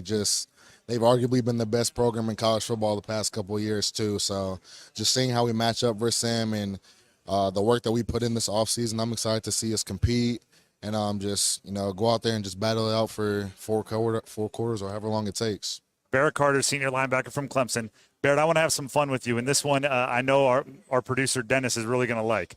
I was on your Twitter. Okay. I saw a tweet back in December that every Monday and Friday night, young Barrett Carter was on his couch watching wrestling. Yeah. So if you had to bring 3 wrestlers onto the Clemson defense, could be from back in the day when you were watching, could be now, who are you bringing? Okay. In this case, you're opening the transfer portal just for the wrestlers. Yeah. I'm bringing Edge. I'm bringing Big Show to play D tackle and eat up some blocks in front of me. And then I'm going to get – they have to be on defense, you said? If you want to throw them on offense. I just assumed wrestlers kind of lean more towards the defensive side. I'll stay on defense. I'll bring in Kofi Kingston, just super athletic. So, yeah, just great athlete. So I'll say those three. You got a lot of head nods from our producer, Dennis. But I'm going to flip it on you now. Which one of your teammates would make the best pro wrestler? Wade Woodass. Oh, my gosh. Actually, pro wrestler, Wade Woodass or Sammy Brown. I'm going to say Sammy because he wrestled in high school. But I want to say Wade, too, because Wade is just flat out crazy. And, Wade has got some crazy stuff going on in his brain. But I'll say those two. I'm tempted to pry a little bit more on that. When you say he's got some crazy stuff going on in his brain, what does that mean? If you know Wade, you just know. If you say something to Wade he is going to piss him off, and then he's going to try to kill you. But, it's good. You got to have that intensity on the field, especially at linebacker. So I'm glad that, I get to line up next to him, and I'm not the running back going against him. So it's really cool having that. Barrett, we really appreciate you for stopping by, having some fun with us, and good luck this season. Thank you so much. Once again, that is Barrett Carter from Clemson. Wade Woodass, who we just talked about at the end there, 6'3", 230-pound junior linebacker. So, and he's described as a fun guy to coach by head coach Dabo Swinney. So probably does make sense as a good pick for a wrestling competition. We also talked in that conversation about Cade Klubnik, junior quarterback for Clemson, one of the players with the most eyeballs on him for this upcoming season. We talked with Cade about just that coming up next right here on The Drive with Tim Donnelly on 99.9 The Fan. The world's best athletes are in Paris going for the gold, and 99.9 The Fan will help you follow them for all 16 days of the Summer Games. Starting Friday, listen for all the action from across the Atlantic. Check in often for event reports from Paris and the updated medal count as Team USA takes on the world. Updates from the Summer Games on 99.9 The Fan are presented by North Carolina FC. Get your tickets today at NorthCarolinaFC.com. This is Gordon Miller from Miller Lending and Carey. Date the rate, marry the house. A phrase often used by realtors to describe the difference between keeping your new forever home as opposed to your mortgage rate, which you'll only keep until something better comes along, kind of like speed dating. A recent study by the Wall Street Journal further supports this notion by finding the average life of a loan to be less than 4 years. Their suggestion? Find a no-fee loan, which is exactly what Miller Lending has been telling you since 1996. With no closing costs of any kind, you can simply close on today's rates and refinance each time something better comes along. So while builders promote buy-downs with over $10,000 in closing costs, or lenders advertise crazy low rates with even more, Miller Lending continues to be the leader in the no-cost mortgage. So before you throw away thousands of needless fees, pick up the phone and call your local neighborhood lender, Miller Lending and Carey, 919-447-3377, or simply apply online at millerlending.com. Miller Lending is an equal housing lender, NMLS number 250-2146. Feeling the heat this summer? Cool down with this hot offer from Family Fare. Right now, pick up 2 icy cold 28-ounce Gatorades and get one free. Whether you're battling the sun at the work site, working out, or working on your tan, stay fueled and hydrated with Gatorade from Family Fare. You'll find lots of flavors to choose from in summer's best deal. So stock up on your favorite Gatorades today and all summer long at Family Fare. Buy 2 Gatorades, get one free is only for a limited time. So rush to your nearest Family Fare now. Family Fare, first in thirst. Is your heating and air system ready for hot weather? Call Newcomb & Company today to schedule a routine maintenance and ensure your system is operating at peak performance. Become a Comfort Contract customer to receive priority service and a 15% discount on service calls and repairs for HVAC and plumbing work. Newcomb & Company has served the area as a Carrier Factory authorized dealer for more than 3 generations. Turn to the experts today. Call 919-862-3000 or find us at newcombandcompany.com. Newcomb & Company and Carrier. Your comfort is our business. Hey everyone, it's Ted from Consumer Cellular, the guy in the orange sweater, and this is your wake-up call. If you're paying too much for wireless service, you don't have to keep having that nightmare. Consumer Cellular has the same fast, reliable coverage as the leading carriers for up to half the cost. So why keep spending more than you have to? Seriously, wake up! And call 1-888-FREEDOM or visit consumercellular.com. Savings based on cost of Consumer Cellular single line 1, 5, and 10 gig data plans with unlimited talk and text compared to lowest cost single line postpaid unlimited talk, text, and data plans offered by T-Mobile and Verizon January 2024.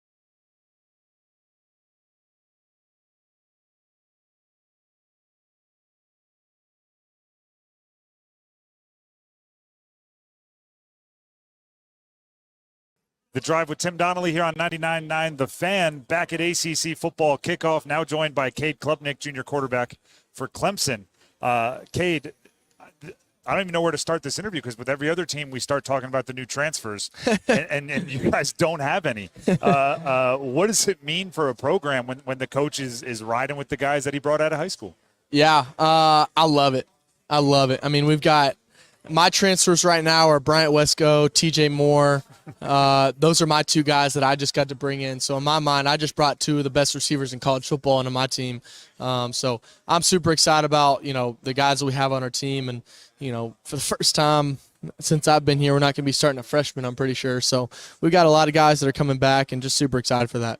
The big plays last year weren't as abundant as we're used to seeing from Clemson. How do you get those back?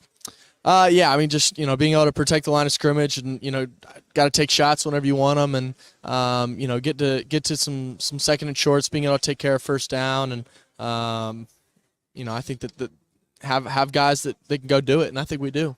Cade Klubnik, junior quarterback for Clemson, connecting with us here at ACC Football Kickoffs. Junior year, I played college football. I was a quarterback, and I remember junior year as a big moment where coaches, started trusting your opinion a little bit, maybe a little bit more freedom at the line of scrimmage. Are you seeing that develop with your offensive coaches? Yeah, I definitely felt that in the spring, and I think that I'll probably feel that again kind of once we get more into fall camp and truly into the season and stuff. So, I think that for sure, and it'll definitely be fun. I'm excited. Are you one of those guys that likes maybe changing the play at the line of scrimmage when you see something, right? We all emulate the NFL legends who are up there, easy, check. Are you getting into that? I think that you gotta be realistic. What's the real point of it, right?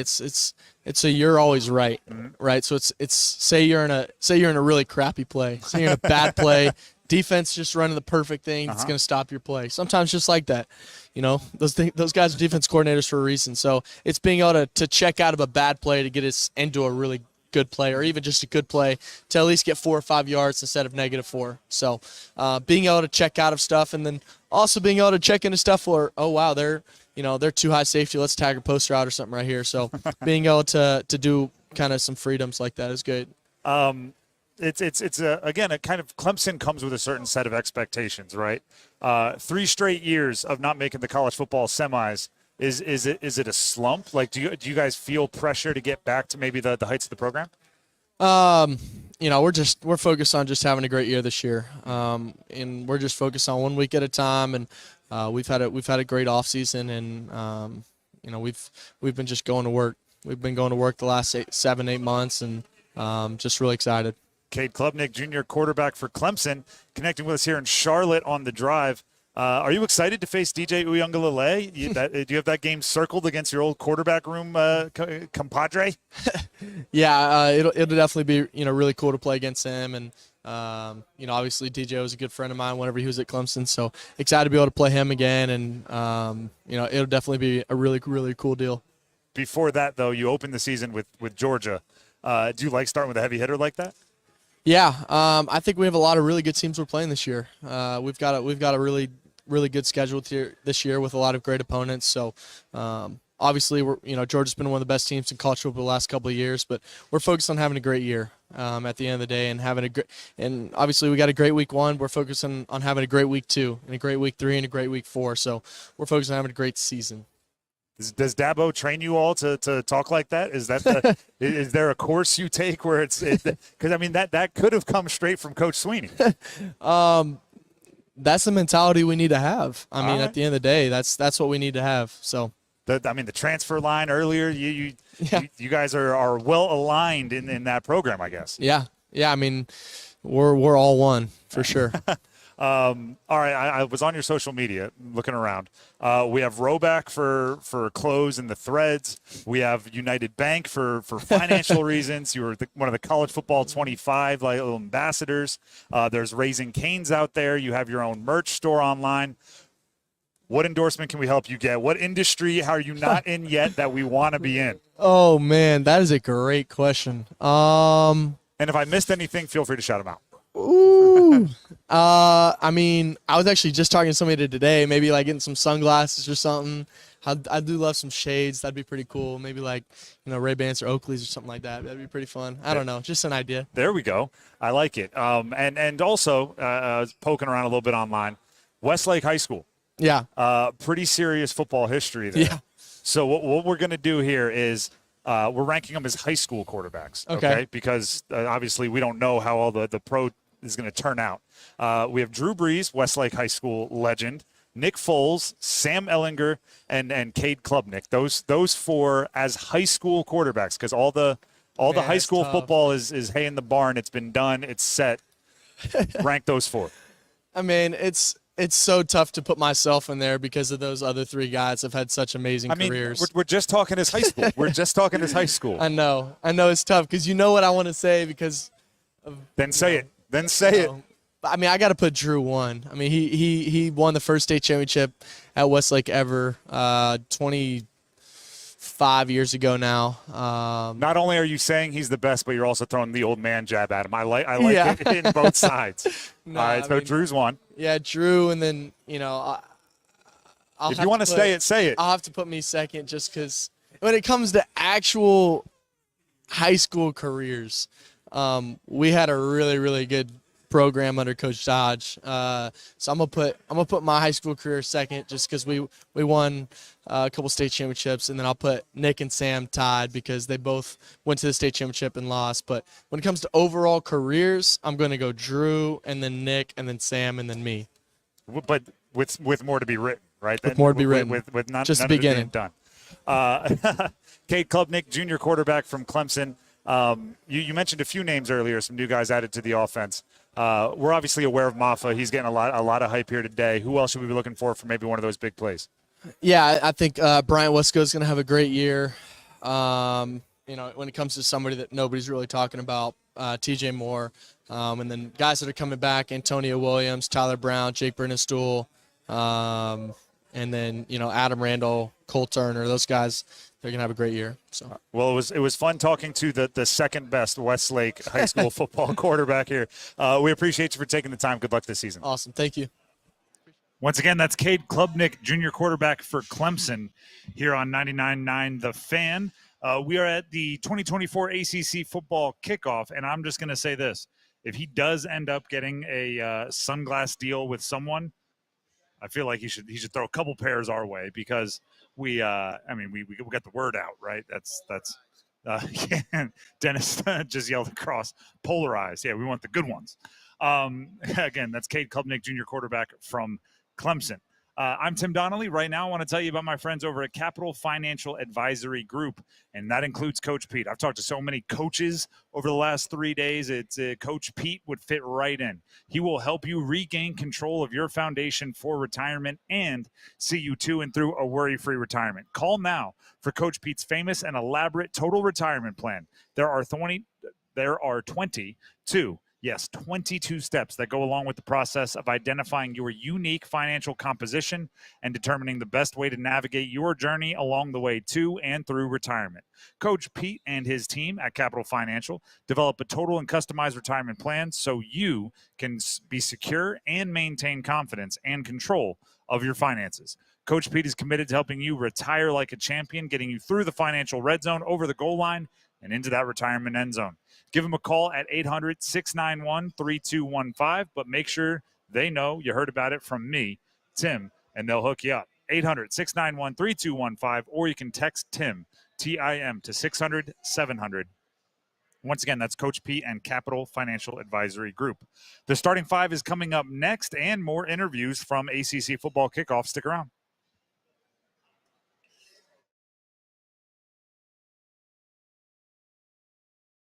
Win your weight in meat is back on 99.9 The Fan. Text PORK, P-O-R-K, to 919-860-5326 and enter for your chance to be one of our finalists. Through August 2nd, we'll pick 10 people to come on air during the drive with me, Tim Donnelly, and share their weight. On August 5th, we will randomly select one lucky winner, and they will score their weight in meat. Served up by the North Carolina Pork Council and their dedicated team of farmers that put bacon and barbecue on your plate. Learn more at ncpork.org. Hungry for flavor and value? Then it's Bo time. Nothing slays the hunger beast like some of that bodacious Bojangles flavor. And there's never been a better time to satisfy your Bojangles sandwich cravings than now. With Bojangles Summer Sandwich lineup, you can choose a flavorful Cajun fried chicken filet sandwich, or a tender Cajun grilled chicken filet sandwich, or a crispy Cajun filet club sandwich, or a tasty Bo's chicken sandwich. Make it a sandwich combo and add your choice of a side. Maybe Bojangles seasoned fries, dirty rice, or Cajun pintos. And to complete the perfect meal, Bojangles legendary iced tea. There's a Bojangles sandwich combo for everyone in the family. Summer just doesn't get any better than that. What are you waiting for? You know you're hungry, and you know you want flavor and value. So, it's Bojangles sandwich combo time. Lanny went to college and racked up huge debt. A little bit over $100,000. For a degree he couldn't use? Now what? I had a friend that went to my computer career and they talked to me about it. He was done in just months. I did do it online. They even helped him get hired immediately after graduation. One of the things I love about IT is that you can work from anywhere you want. You could become an IT pro in just months with zero experience at My Computer Career. It worked for me and I know it can work for you. It's not rocket science. It's mycomputercareer.edu.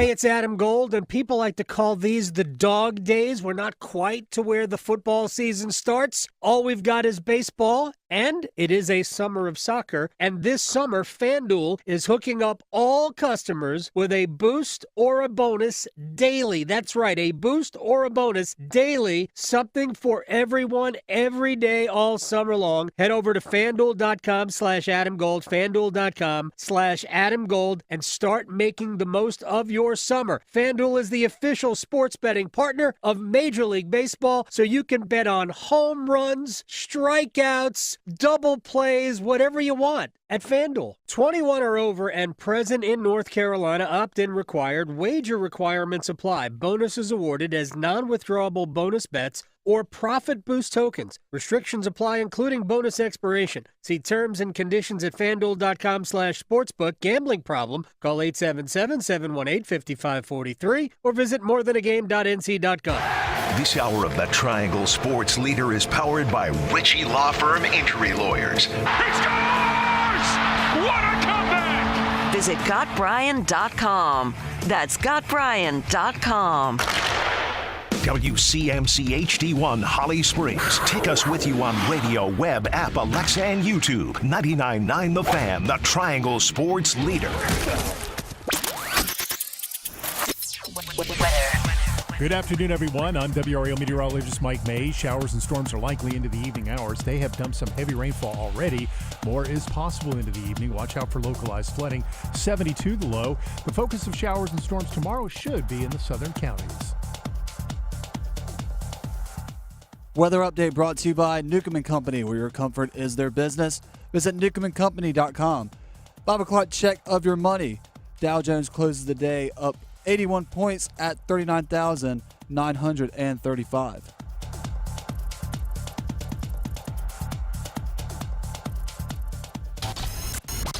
It's 5 o'clock. Time to serve up the biggest sports stories of the day. Here comes your starting five. The Drive with Tim Donnelly here on 99.9 The Fan. Continuing our coverage from Charlotte, here in the Uptown Hilton of the 2024 ACC Football Kickoff. ACC Football Kickoff coverage on 99.9 The Fan is driven by Wilkinson Chevrolet Cadillac Buick GMC in Sanford. And it is also time for the starting five, starting with number 5. We have not played all of our interviews. We still have a couple more coming up. But ACC Football Kickoff, as far as here, done, right? Yeah, wrap it up. 5 o'clock is when all of the media availabilities are over. So reactions. I was thinking about this while I was listening to the Dave Doeren interview today and talking with Mack Brown today. I think it is overwhelming to talk with coaches and see how the entire program kind of bends into the image of the head coach. Like sitting here talking with Connor Harrell, who's vying to be the quarterback for Mack Brown, right after talking with Mack Brown, and it's open, jovial, it's storytelling, and I'm going like, that's Mack Brown. Oh, yeah, very much. You talk with somebody from NC State. We didn't talk with him on our show, but paying attention to his media availability, Grayson McCall is talking about having a chip on his shoulder, talking about wanting to prove people wrong. Yeah. I'm like, there's Dave Doeren coming through in his quarterback. Yep. It is just the entire program's kind of, like I said, bend into the image of their coaches, which is why, something like what Duke's going through is so difficult, right? Going from Mike Elko to Manny Diaz on the surface to former defensive coordinators that are head coaches, smart guys. But then if you talk to Mike Elko, you talk to Manny Diaz, they're just different dudes. Yeah. And so that culture is all changing towards Manny Diaz. And nowhere is that more obvious than a situation like this where the coaches are walking around and the players are walking around and you get to talk to them at the same time. Sure. And a couple of the guys that we talked to, like Jordan Moore, for example, was recruited by David Cutcliffe. And that's who he played with initially, was under Cutcliffe, then Elko. Now it's under Manny Diaz. He's like, I don't know who I am. In that regard. It's a little identity crisis over there. But that's also like the difficulty of it, because when I coached, you want to try and find players that fit the personality of the team. You as a head coach help drive a lot of that personality of the team. Well, you cultivate that. The two longest tenured coaches, or two of the longest tenured coaches, I think it was most obvious with, and I haven't mentioned either of them, talking with the Clemson guys. Yeah. Like there were, I even brought it up to Cade Klubnik. I was like, does Dabo put you guys through like a school to make you talk like that? Because like that quote could have come straight from Dabo. Or talking with Devontae Gordon from Wake, Dave Clawson, when you talk to him, he's going to give you a music rec. He's going to give you a reference that's a little like out there. Yeah. Devontae Gordon was very willing to like go on those side tangents with us. It's it's you become what your head coach kind of sets the tone as, which is why, and now we're going to branch it out. It's so important to get that head coaching hire correct, right? Look at the teams we cover. Look at the Carolina Hurricanes and Rod Brindamore. I mean, the Canes are the Rod Brindamores. It could be the Carolina Brindamores. Oh, yeah. And it's something difficult that's going on down the street with we just had the second practice of the Dave Canales era with the Panthers. It's Dave Canales is energy, optimism. That's new for the Panthers. I'm not saying that Frank Reich wasn't optimism, but he was a little more reserved and laid back, and it's going to take time for them to adjust into what Dave Canales wants them to be, and it's a part of a team, right? Everybody's following the leader, and the coach is that leader, the quarterback is that leader, the defensive leaders are that leader. They're setting the tone for everybody, and it was definitely interesting to see today and all week how the little things, right? Just the way the coach walks in kind of sets the tone for how everybody was going to interact. By the way, today was the most like buzz day. There's the most buzz around the league was today. Like State, Carolina, Clemson. State, and obviously Syracuse here too. Syracuse was also there. It was funny. I joke with Adam, Adam Gold, who's a huge soccer fan. I was like, today's kind of like group of death day, right? Like three of the heavy hitters. He's like, yeah. If you think about it, yeah. And I mean, two coaches with national championships. Exactly. Two of the three active college football coaches that have won a national championship right here, right? Mack Brown, Dabo Swinney. That's worth mentioning. It's worth mentioning. And like UNC obviously has the big brand. Clemson's got the big college football name as well. And then there's a ton of expectations for NC State this season. And it's not just from us here locally. Like other people we talk to, people from like Virginia, South Carolina, even down Florida, be like, we hear that NC State team. Like, the way they look, they look like they can make a run here. I'll tell you what I was getting a lot of. Is what they're saying true about NC State? Yeah, it's a lot of them. That's what I'm getting. It's are they as good as everybody's saying? And that's the sign that there's hype out there, right? People are hearing it and going, really? Yeah. NC State? Because if you don't follow them as closely as we do in the Triangle, you might not be aware of the impact transfers they've brought in. You might not be aware, outside of Grayson McCall, everyone was kind of aware of that. But you might not be aware of the defensive talent now that Peyton Wilson is gone that they still have on campus, or that Aiden White chose to come out of the portal and go back. So there was a lot of asking us for confirmation on NC State, which I think is a sign of a pretty good amount of hype that's being passed around the conference for that school. And then, you had to hold your own today in the buzz category against Clemson and UNC, and that's going to come with a certain amount of pomp and circumstance. That's number 5. Let's jump to number 4. We are the 4 horsemen. Woo! We've got a couple of birthday shout-outs. Let's go. I feel like this is a music radio thing. Let's go. Who was born today? Bryce Young, 23 years old. Yeah, look at him. Saw him earlier today. Today. Said he's not a big birthdays guy, so wasn't expecting a big celebration. All right, that's fair. Bryce Young, I think if you ask him anything other than football, he's going to say, I'm not a big that guy. They asked him if he had put on weight in the offseason. He said, I'm not a big step on the scale every day guy. They said, it's your birthday. What are you expecting to do? He's, I'm not a big birthday guy. There you go. Not a lot of cake for this guy. He is looking around and saying, unless it's football, I'm not a big that guy. By the way, I seen him in person today at training camp. I was like, it looked like he thickened up a little bit.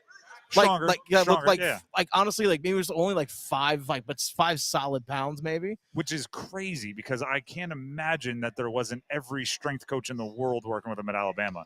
So it must. Hey, he's 23, right? Everybody knows that's when the weight starts sticking. Yes, it does.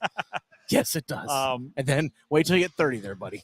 30, he'll be cutting. He'll be cutting weight. Good luck. But the other part that I think is obviously happy birthday, Bryce. Yes. But that makes it more of a talking point for us. It's important to remember the guy just turned 23. He's young.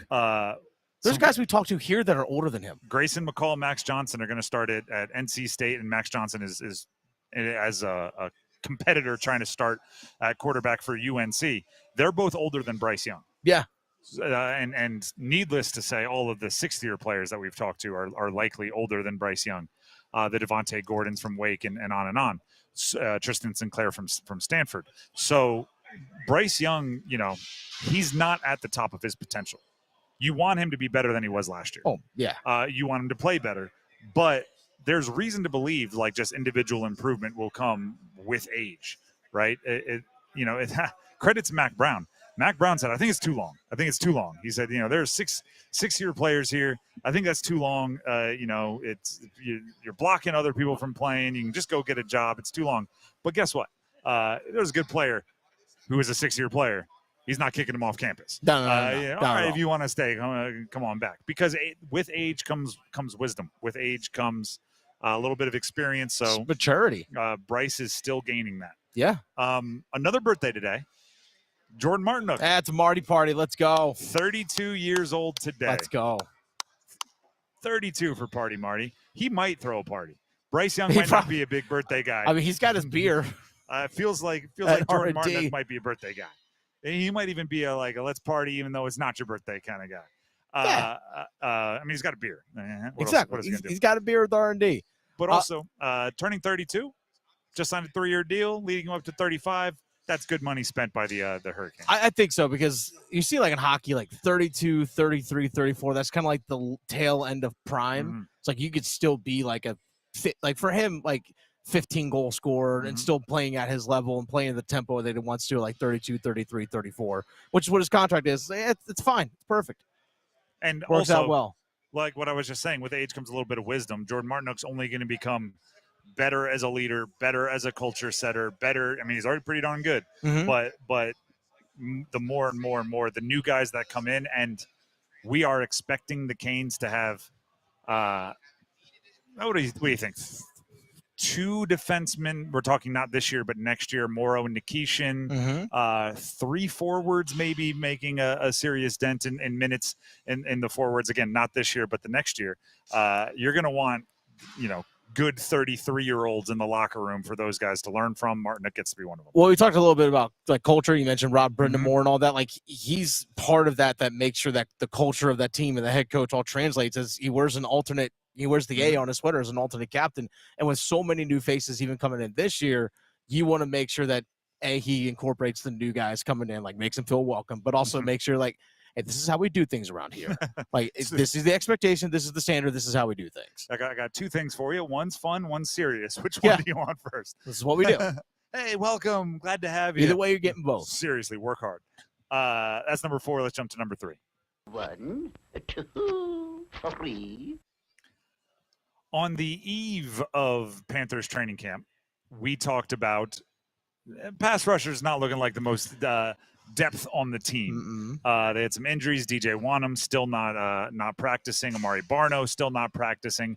Jadeveon Clowney being where he is in his career, you don't want him running every drill 17 times. You don't. And it looks like the Panthers are at least considering agreeing with us because they are working out pass rushers by the bundle. Yeah, 4 in today. Actually, I think it was 2 today, and Lawson and Ngakoue are due tomorrow. Okay, yeah, but nonetheless, they're bringing 4 guys to work out. Kamoku Toure and Marquise Haynes today, and then Carl Lawson and Unique Ngakoue. You might recognize the name Marquise Haynes. He's been with the Panthers for the last 6 years. And available.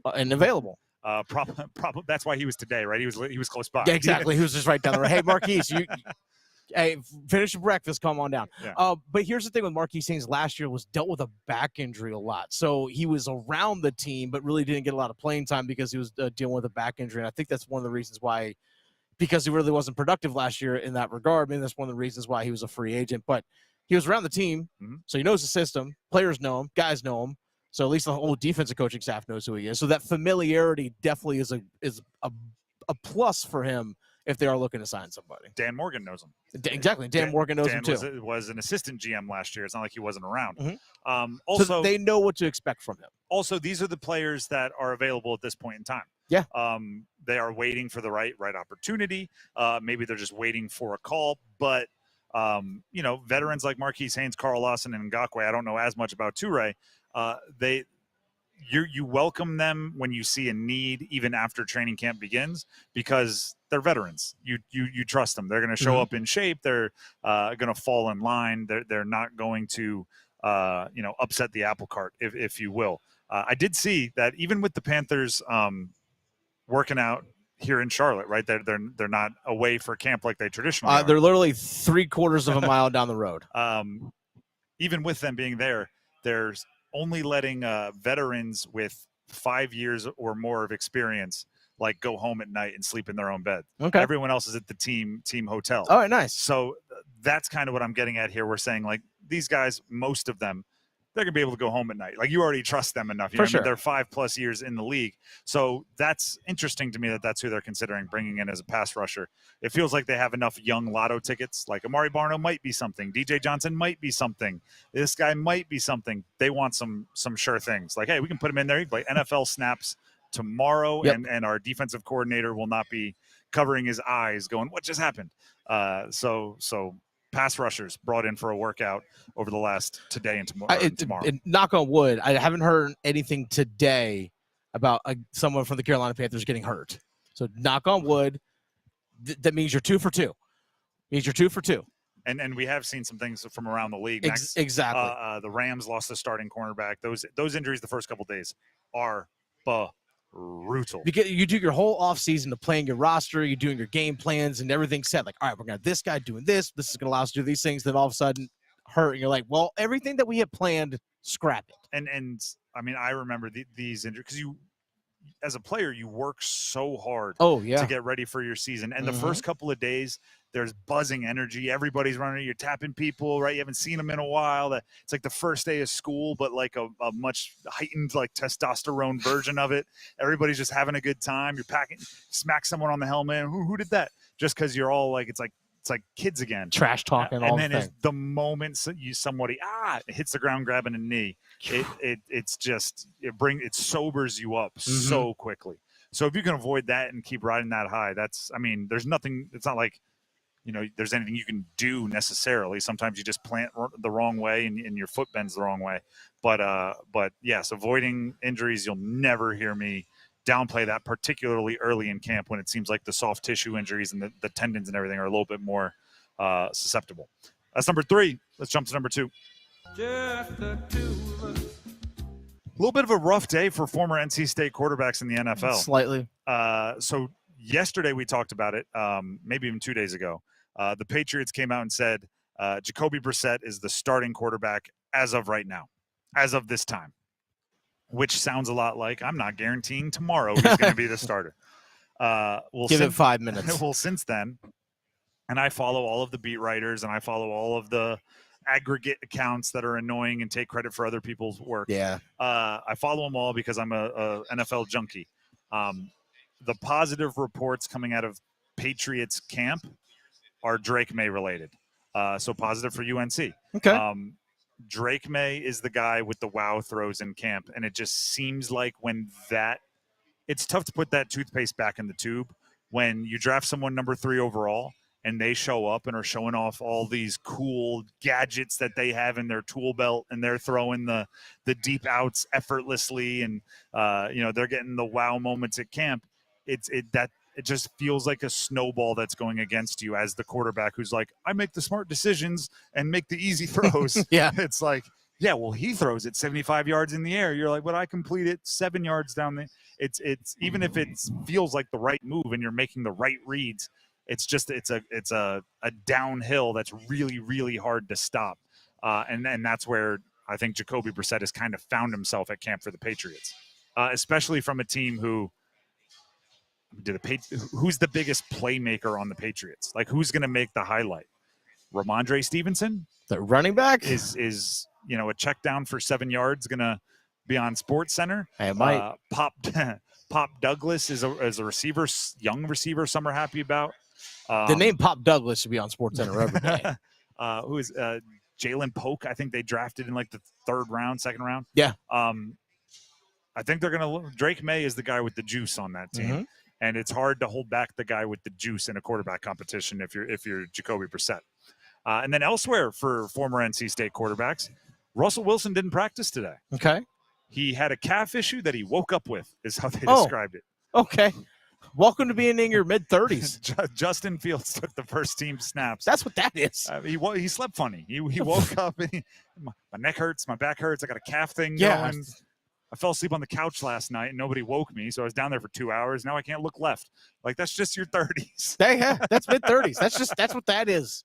But like, welcome to our lives, buddy. Yeah, we don't get paid as much by any stretch. But he didn't practice with a calf issue. They're listing him as day-to-day. I love the idea of waking up with a calf issue. And I'm fairly confident this is not what happened to Russ. But when I was in college, if we played a game on Saturday mm-hmm. and you didn't go into the training room after the game saying like, "Ow, my shoulder hurts," or, I got hit hard, my ribs hurt, whatever. But you came in Sunday morning with an injury that you woke up with, right? Trying to sell the idea that, it was a slow burn, right? After the game, I felt fine, but it caught up to me. That happens. That adrenaline wears off. Our trainers used to ask if it was a UPI, which stood for an unidentified party injury. Oh yeah. Which meant you're celebrating the game a little hard, and that's how you rolled your ankle. But you're trying to sell it as like, remember that hit in the third quarter? When you wake up with an injury, I'm just saying some trainers are going to think something else happened. Russell, I'm not saying that happened to Russell. Yes. He seems like somebody that once training camp locks in, he's Mr. Unlimited. But Russell Wilson limited right now. Didn't. That's funny. Mr. Limited at practice. Yeah. Mr. took limited reps. But the reason why I say it's kind of a rough day is Justin Fields got some juice. I don't know if you want him giving too many reps with the ones because the guy is going to look talented in, just helmets. Oh, yeah. He runs the 4.4. He can throw it a country mile. And coaches get infatuated with that kind of thing where they're like, could you imagine what we could do with him? So Russell didn't practice. Justin Fields did. It's a rough day for NC State quarterbacks. I've been woken up by a calf injury. When your calf cramps up in the middle of the night, we've all been there. Oh, goodness. We've all been there. And even like the next morning, I'm like, it usually happens to me like if I play a hockey game, if I try and make sure I get enough water, but sometimes I only get enough electrolytes back in. I'm like, calf cramp in the middle of the night. Calf cramp. I get toe cramps. I get Charlie horses. I get them all. The hamstring cramp. Yeah, that's I call that Charlie horse. That's whole leg locks up. Gosh. That's number 2. That was being old with Tim and Dennis. That was number 2. Welcome to your 30s. Let's get to number 1. Panthers practice day 2 today. Yeah.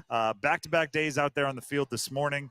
A observations, Dennis. You were there. Yeah. Give us your bullet points. And Chris and I did a Panthers playbook, which is up on the Fans YouTube page and wherever you get your podcast. It's already uploaded there. So make sure you check in on that.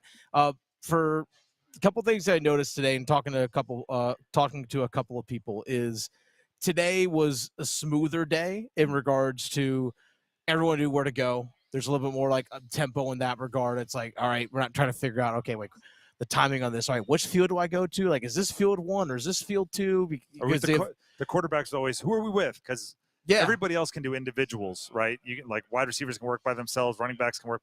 Quarterbacks always need a buddy. It's like, are we with the line or are we with the receivers? Where are we supposed to be? Yeah, and just with coaches. A week or so in, it's just you just jog into the area you're supposed to be. So yeah, it just takes a day to kind of figure that kind of stuff out. But one thing I noticed early on when they're doing the special teams work, there was a ton of emphasis on the kickoff return and kickoff in the kickoff coverage, because the new rules with the NFL are going to allow for a lot more returns. Just the way the rules are built. Like, you're not going to be able to just kick the ball in the back of the end zone. There's more of a penalty for you as the kicking team if you do that. So we're going to see a lot more returns this year. So when they're doing their special teams work, there's a ton more emphasis on that. Now, they're still just in helmets. Like, Which is not why you wearing do a lot of pads. special teams. Exactly, because you can walk through stuff. You can really do a lot of different things in that regard. But there's more tempo today from what I saw. And just from my understanding, just talking to a few different people, actually I talked to a couple of people in the organization. I won't state who, but the team understands as a whole, like Dave Canales and Dan Morgan, they understand the skepticism around the team this season. They feel like, hey, no, it's warranted. Like, after everything that happened last year, the changes and everything that were made, it's easy to be skeptical of the team. Like, and it's deservedly so. And the reason why they even talked about, hey, not getting any prime time games this season. It's like, well, you have to earn that. Like, you have to earn that, like, by how you play on the field. So they have an understanding of, hey, you know what? The skepticism and everything around the team, the way people talk about the team as a whole, like, it's warranted. They understand that. They're trying to make sure, like, hey, you know what? We have to earn that respect. It's just not going to be given to us. I think it was actually, I'm going to look this up very quickly here. Derek Brown spoke to the media quite, I mean, obviously, he's going to be one of the more popular guys. Sure. Yeah, here it is. This Gabe McDonald is the Twitter that I just got this from. All right. Derek Brown says, we got to go out and prove to everybody that this not the Panthers no more. The old sorry bleep Panthers. We got to go out there and do what we got to do. Let's go. I mean, that's like, let's go. Separate. Like, last year, you were the worst team in the NFL. Yeah. That's not my opinion. Your record showed that you were the worst Those team are in the just NFL. facts. You do have to go out and be motivated by that, and you know, never again, or not the old sorry bleep Panthers anymore. However you want to word it, it is a situation where you were bad last year, and that's the last time we saw you play football. Mm-hmm. Today we saw you run around in helmets and jerseys. I'm not counting that as watching you play football. Yeah, we have not seen them play a better brand of football. We've seen them talk about fixing things. We've seen them make some moves in the off seasons that we like. We've seen them hire a new coaching staff who's been tasked with fixing things. We've seen them make trades. We've seen them make draft picks. We have not seen them play any football since they were those old sorry bleep Panthers. Not my words, Derek Brown's. Take it up with him. Yep. And he tell him he's wrong. I'm not sure. Let me know how that goes if you survive. He's a big boy. Yeah, he is. And actually, you know, I like that for the defense. Ashawn Robinson, I know you saw him today. He's a large individual. He's a big guy. He's scary. They are bringing some physicality to stopping the run. Yeah. Which goes a long way towards making them not the old Panthers you can push around. Again, haven't seen it yet. Haven't seen him play football, but on paper, looks a little bit better. Ashawn Robinson feels like the guy that kind of brings that mean streak to the team. That everyone else can kind of like, yeah, let's follow that guy. Like, he kind of brings that, like, that angry, nasty that you kind of want, especially from an interior lineman. It's just like, oh, you want to mess with that guy today? Have fun. Good luck. Yeah, it's you get really mad, so you go hit a cornerback. Like, yeah, exactly. Like Ashawn Robinson, you know, you get into a hand fight with him, and you're, all right, I'm gonna go hit him. Yeah, exactly. I'm sorry, I couldn't hit the guy I was actually mad at. Yeah, I couldn't hit the guy I was supposed to actually block. Which, you know what happens. The Drive with Tim Donnelly, 99.9 The Fan. Those are just a few observations. Dave Canales, Deontay Johnson thought the offense lacked urgency today. They said that afterwards. I'm not worried about that on day two. Dave Canales talked about Bryce being a little too streaky. He used the term streaky on day two. That's new offense, new everything, streaky. I like that a coach is calling him out for it, but I'm not worried about it. No. Xavier Legette still waiting for his first catch in 11-on-11. It's his second practice. Let's not hold our breaths quite yet. Yeah, that's fine. He was targeted once on a deep ball, couldn't make the play. Bryce missed him a little inside. They'll connect on that at some point. They'll get better and better on their chemistry. That's why you practice. Hey, there. That's why you practice. That is something real quickly, just going a little tangent about. In the NFL, it feels like practice ain't practice. Yeah. Like practice is what you do like when you and your wide receivers meet up with no coaches there. By the time the coaches are there, everyone expects you to be like game sharp. Yeah. There is no like, see if you can fit it in there. And then the defense, the defender gets a hand on it and you learn like, all right, can't fit it in there on that throw. Cool. There is none of that. You need to go 4 for 4 every single time you do 7-on-7. You need to go 6 for 6 every time you do 11-on-11. And you need 7 touchdowns when you do red zone. And if you want to practice, do that on your own time. Yeah. There is no practice anymore. It's all games. It's all judged like games. It's crazy. It's like it's day two. Like that's the whole point. Like you're trying to get timing and all that stuff down. That's why you practice. That is why you practice. The Drive with Tim Donnelly, 99.9 The Fan from ACC Football Kickoff. We have our last set of interviews from ACC Football Kickoff coming up next. A couple of guys from Syracuse, Kyle McCord and LeQuint Allen. Kyle McCord transferred in from Ohio State. Noah Rogers at NC State transferred in from Ohio State. So I asked Kyle McCord what kind of receiver State was getting in Noah Rogers. You'll hear that answer coming up next. The Adam Gold Show. Every day, there's a new story. There's all sorts of rumors about, they're joining the Big 12. Florida State's going to the Big 12. Clemson's going to the Big 12. This is all air quotes and, internet stupidity. I've heard that not only with Florida State, but as many as 8 teams will be leaving the ACC to go to the Big 12. Shut up. The Adam Gold Show, weekdays starting at noon on 99.9 The Fan.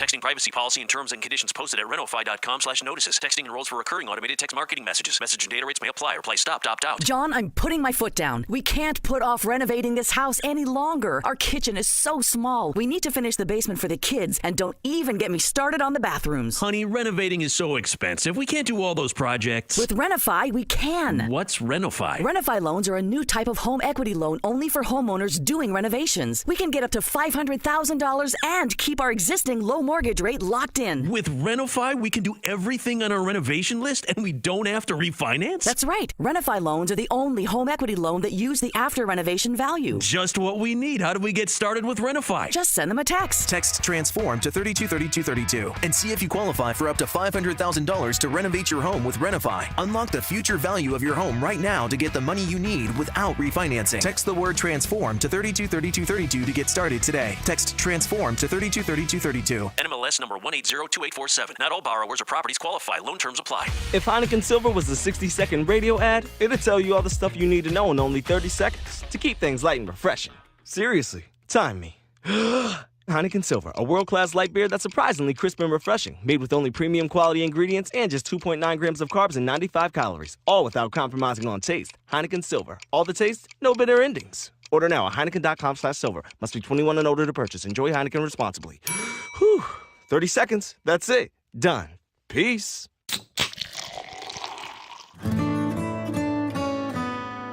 It's the first day of the first grade, and she found a new best friend.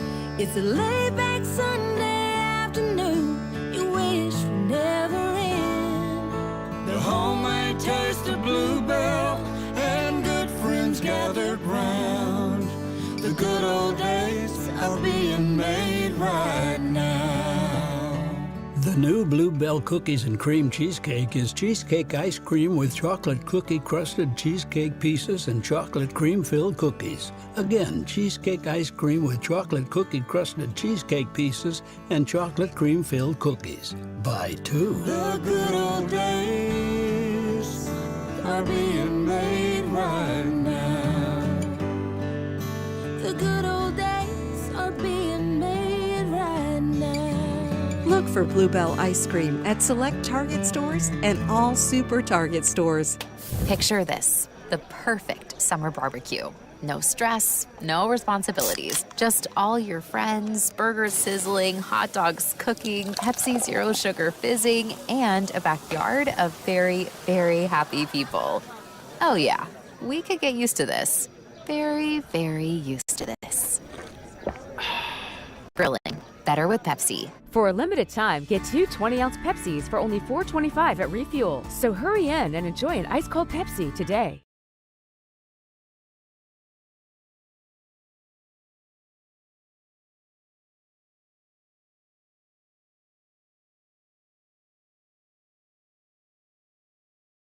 Drive with Tim Donnelly here on 99.9 The Fan continues our coverage of ACC football kickoff with Kyle McCord, senior quarterback for Syracuse, incoming transfer from Ohio State.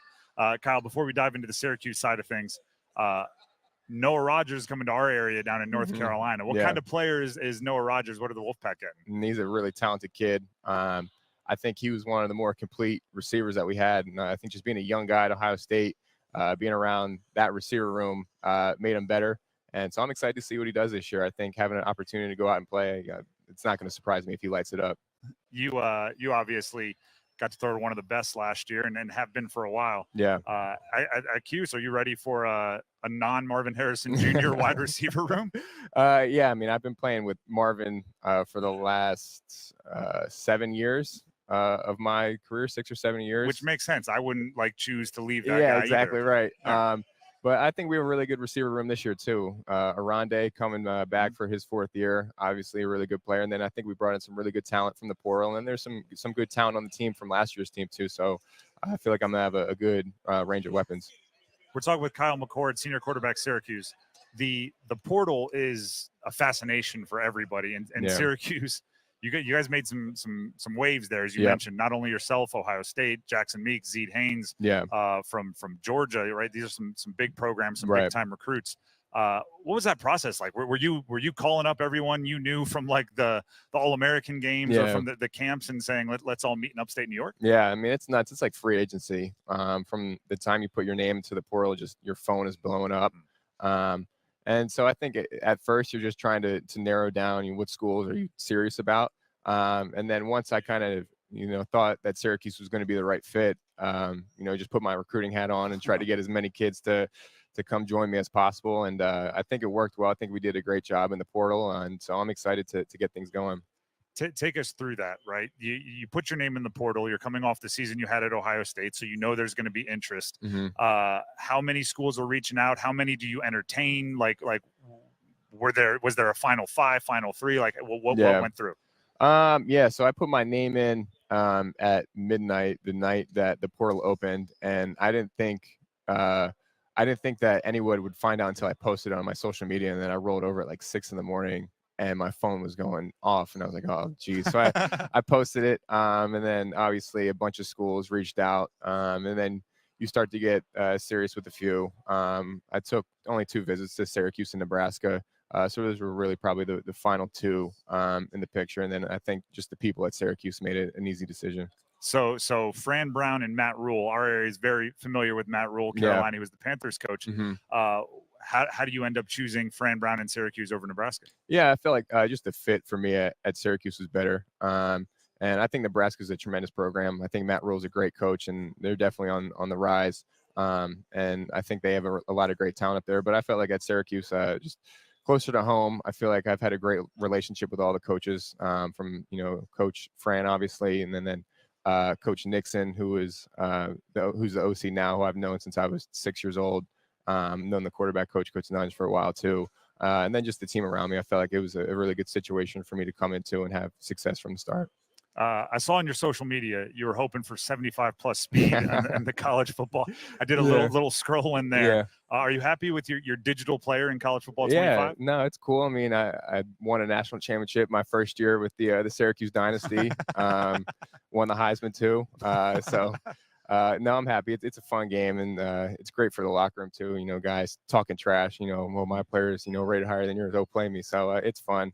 Good competitive trash talking. It probably can't be Syracuse against Syracuse when you guys play against each other. So You'd be surprised. Oh, you'll play against just you'd be, home and away jerseys? Yeah, I mean, because then nobody has bragging rights. Oh, I had a better team, But I've only used Syracuse so far. All right. I also scrolling through that social media, saw you hit the Manning camp this offseason. What do you take away from one of like the gatherings of quarterback, right? Tight end U gets all the love. Yeah. Manning camp's been doing it for forever and ever. What'd you take away from that kind of gathering? It was awesome. I think just to be around all the guys. It's a rare position that we're in, being a quarterback at this level. So just being around guys who have similar experiences, being able to talk with them for a weekend, and then being around Peyton and Eli, picking their brain. Same with Arch as well. So just being around greatness, really. And it was a great time down there in Thibodaux. That was my first trip down to the real South, but I had a great time down there. Kyle McCord, senior quarterback, Syracuse. Obviously, you like the cold, right? You like staying up north for the first time down south. Yeah. You are a Philly kid, right? Yep. Are we an Eagles fan? Jets. Yeah. How does that happen? My uncle. Yeah, Okay. my uncle. So we would grow up. My dad was a Broncos fan, so we played two-hand touch in the backyard. It'd be my dad and my brother versus my uncle and I. So they were the Broncos, we were the Jets, and just kind of picked it up ever since. Then Garrett Wilson's your guy for a whole bunch of different reasons, right? Yeah. Is Aaron Rodgers gonna lead him the way? I think this is the year. Look at I usually don't get too upset over other teams, but watching Rodgers get hurt last year, that was tough to see. Any quarterback. Yeah, right? I mean, it was tough to see. The injuries always get you. Yeah. Kyle, we appreciate you for stopping by. Mhm. Good luck this season. And actually, we're going to talk with LeQuint Allen right after this. There you go. Is there a inside joke or something we can lead off with that you can help us with? Nah, Is he right behind us? Yeah, no, I think you'll enjoy that. He's got a big personality. All right. We appreciate it, Kyle. Good luck this season. Yep. Thank you. Once again, that was senior quarterback Kyle McCord. Just like they'll be doing in the backfield next year. Or this year, I should say, he's passing the headphones off to LeQuint Allen, junior running back. So we're just going to keep this rolling here. Throw that on there. You ready to roll? Yes, sir. All right. LeQuint Allen, junior running back, Syracuse, joining us here on 99.9 The Fan. Nice to meet you as well. I'm Tim. Conference of quarterbacks. They have it written in all this. Should it be the conference of running backs? Definitely. I feel as though it should be the conference of both. Conference Why of not? both. Why Okay.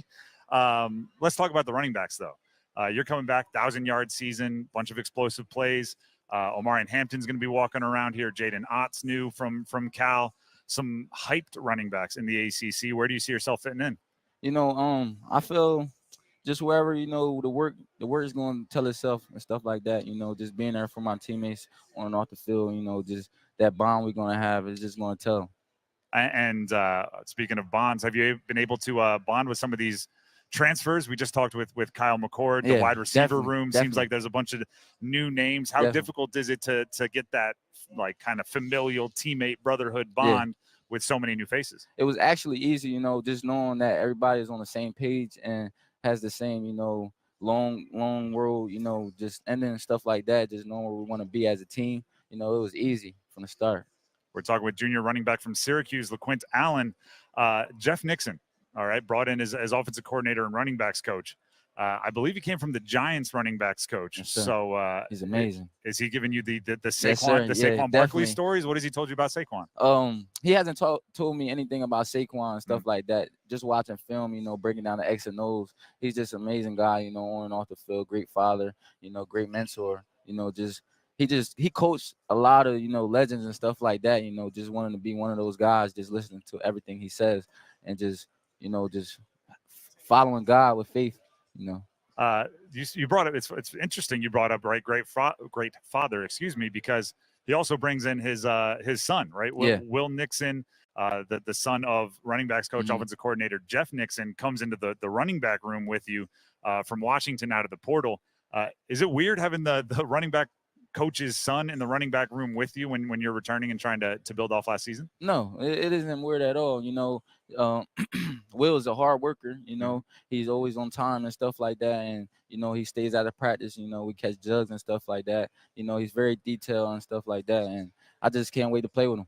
See, I played quarterback, so I know when you see the running backs hitting the jugs machine, That means you're trying to expand your game, Definitely, right? That means that definitely. you want the passes out of the backfield. Is that an element we're going to see more of this year? Definitely, for sure. With Kyle at quarterback and stuff like that, definitely, for sure. We're talking with LeQuint Allen, Syracuse junior running back here at ACC Kickoff, ahead of their season getting started. Have you played? We were just talking with Kyle McCord. Have you played with your digital player in college football 25? Yeah. I actually like it. It's amazing to me, just playing when I was younger and now being into it is just different. Well, how is it different? What do you mean? Like, what kind of just seeing me on a digital TV screen and just like seeing that number one running the ball and stuff like that and breaking tackles is just amazing to me. And everyone's talking about their ratings. Your ratings are good enough or not fast enough, not strong enough? What are we looking at? I feel like they're kind of accurate, but during the season they should go up, speed, overall stuff like that.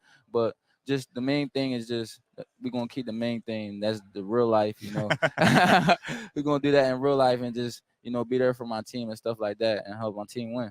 LeQuint, we appreciate you for stopping by. Good luck this season. Pleasure to meet you. Yes, sir.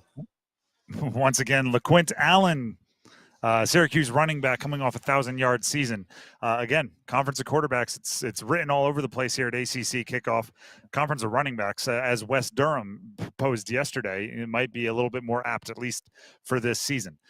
Speaking of West Durham, yesterday he was here to help us recap the day number 3 of ACC Football Kickoff. We're not going to have West, but we're going to recap day number 4 of ACC Football Kickoff when we come back right here on 99.9 The Fan. Don't go anywhere.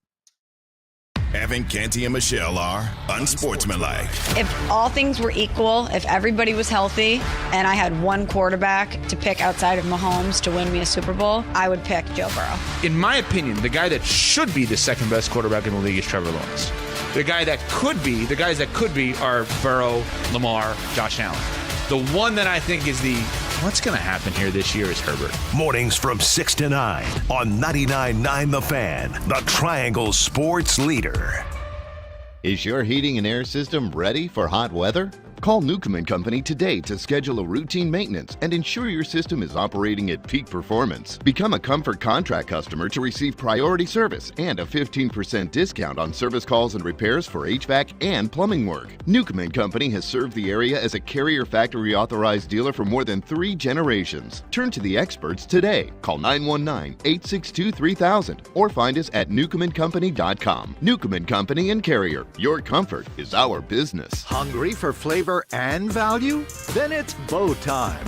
Nothing slays the hunger beast like some of that bodacious Bojangles flavor. And there's never been a better time to satisfy your Bojangles sandwich cravings than now. With Bojangles Summer Sandwich lineup, you can choose a flavorful Cajun fried chicken filet sandwich, or a tender Cajun grilled chicken filet sandwich, or a crispy Cajun filet club sandwich, or a tasty Bo's chicken sandwich. Make it a sandwich combo and add your choice of a side. Maybe Bojangles seasoned fries, dirty rice, or Cajun pintos. And to complete the perfect meal, Bojangles legendary iced tea. There's a Bojangles sandwich combo for everyone in the family. Summer just doesn't get any better than that. What are you waiting for? You know you're hungry, and you know you want flavor and value. So, it's Bojangles Sandwich Combo time. Thanks for calling Discover. This is Diego. Hi, Diego. It's Jennifer Coolidge. I just want to say your cashback match makes me feel so special. It really inspired me. That's great. Doubling the cash back you've earned at the end of your first year is what we do. Well, I'm doubling everything now. Double dating, double dipping, double feature, double header, double whammy. Basically double or nothing. You earn, we match. Discover Cashback Match. See terms at discover.com/creditcard. Life insurance. Why are you putting it off? Can't afford it? Too much hassle? Think you don't need it? There's lots of excuses for putting off life insurance. But if you weren't there, who would pay the mortgage and other bills? With Ethos, you could be covered in 10 minutes and boom, family protected. Ethos, fast and easy online term life insurance. Up to $2 million in coverage with no medical exam. Some policies as low as $1 a day. Answer a few health questions and get your free quote at getethos.com. That's getethos.com. Paid for by government. Did you hear? A secret hoard of 1904 $20 Gold Liberty coins have been found. These gorgeous 1904p gold coins are as bright and shiny as the day they were struck, and less than 500 of these gold coins are available. Coin experts are calling this secret U.S. gold coin discovery a once-in-a-lifetime opportunity, and you can own a piece of the hoard. When you call, you are guaranteed a 1904 Gold Liberty struck at the iconic Philadelphia Mint. With limited availability, you must call now. These 1904 dated gold coins are still in uncirculated condition with brilliant luster. That is 120 years of history you can hold in your hand. To learn more, call 1-800-895-7664. Call now, and you'll receive a free bonus, a $75 value free with every order. Call 1-800-895-7664 now to secure your 1904p $20 Gold Liberty coins before they sell out. That's 1-800-895-7664.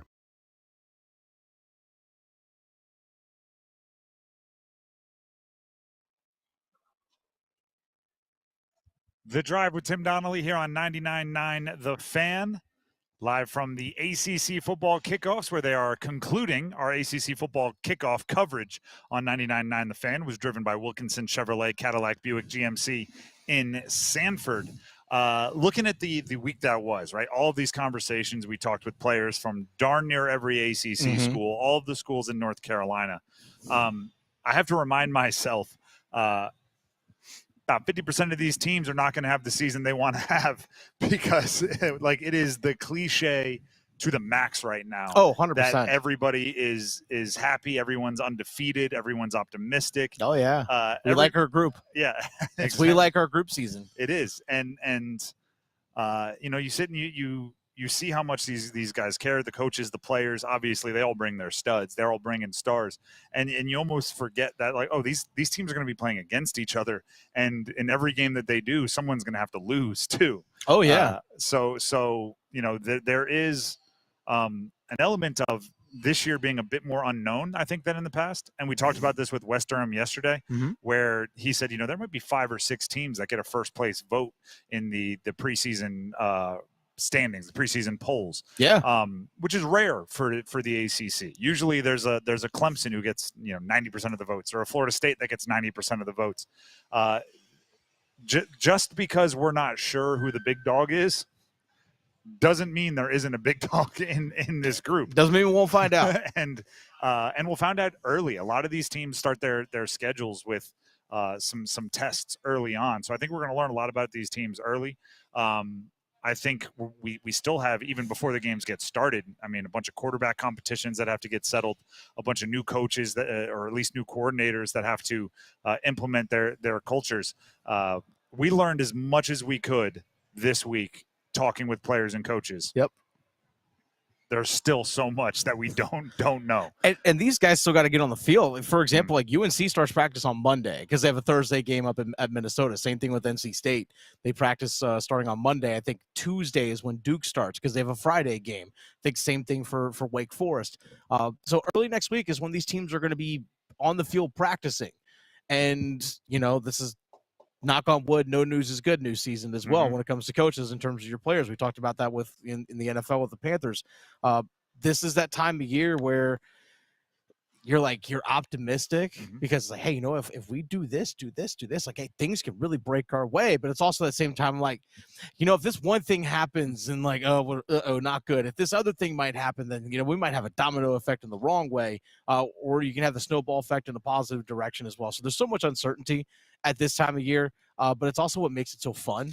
And the fact that you said, when we talked with Wes, like there might be 6 teams that get a first place vote, I think that's a good thing, because that means that a lot of people are viewing the league as capable of winning the league, which means, to me, it shows like there's a strength in the league. Some people might say like, well, it's because you have no one dominant team. It's like, well, I see what you're getting at, but we can have multiple teams on that level, if that makes sense. Well, also, like I just said, spin zone. Just because we can't identify the dominant team yet doesn't mean there isn't one. Yeah. I could, and 5-6 teams, I could see, catching a wave and riding it the entire season and being a college football playoff team. Yep. And with the expanded playoff, that opens up more. Like, we simply will never have what happened to Florida State last year won't. happen again, because if you win the ACC, you're an automatic qualifier into the 12-team college football playoff.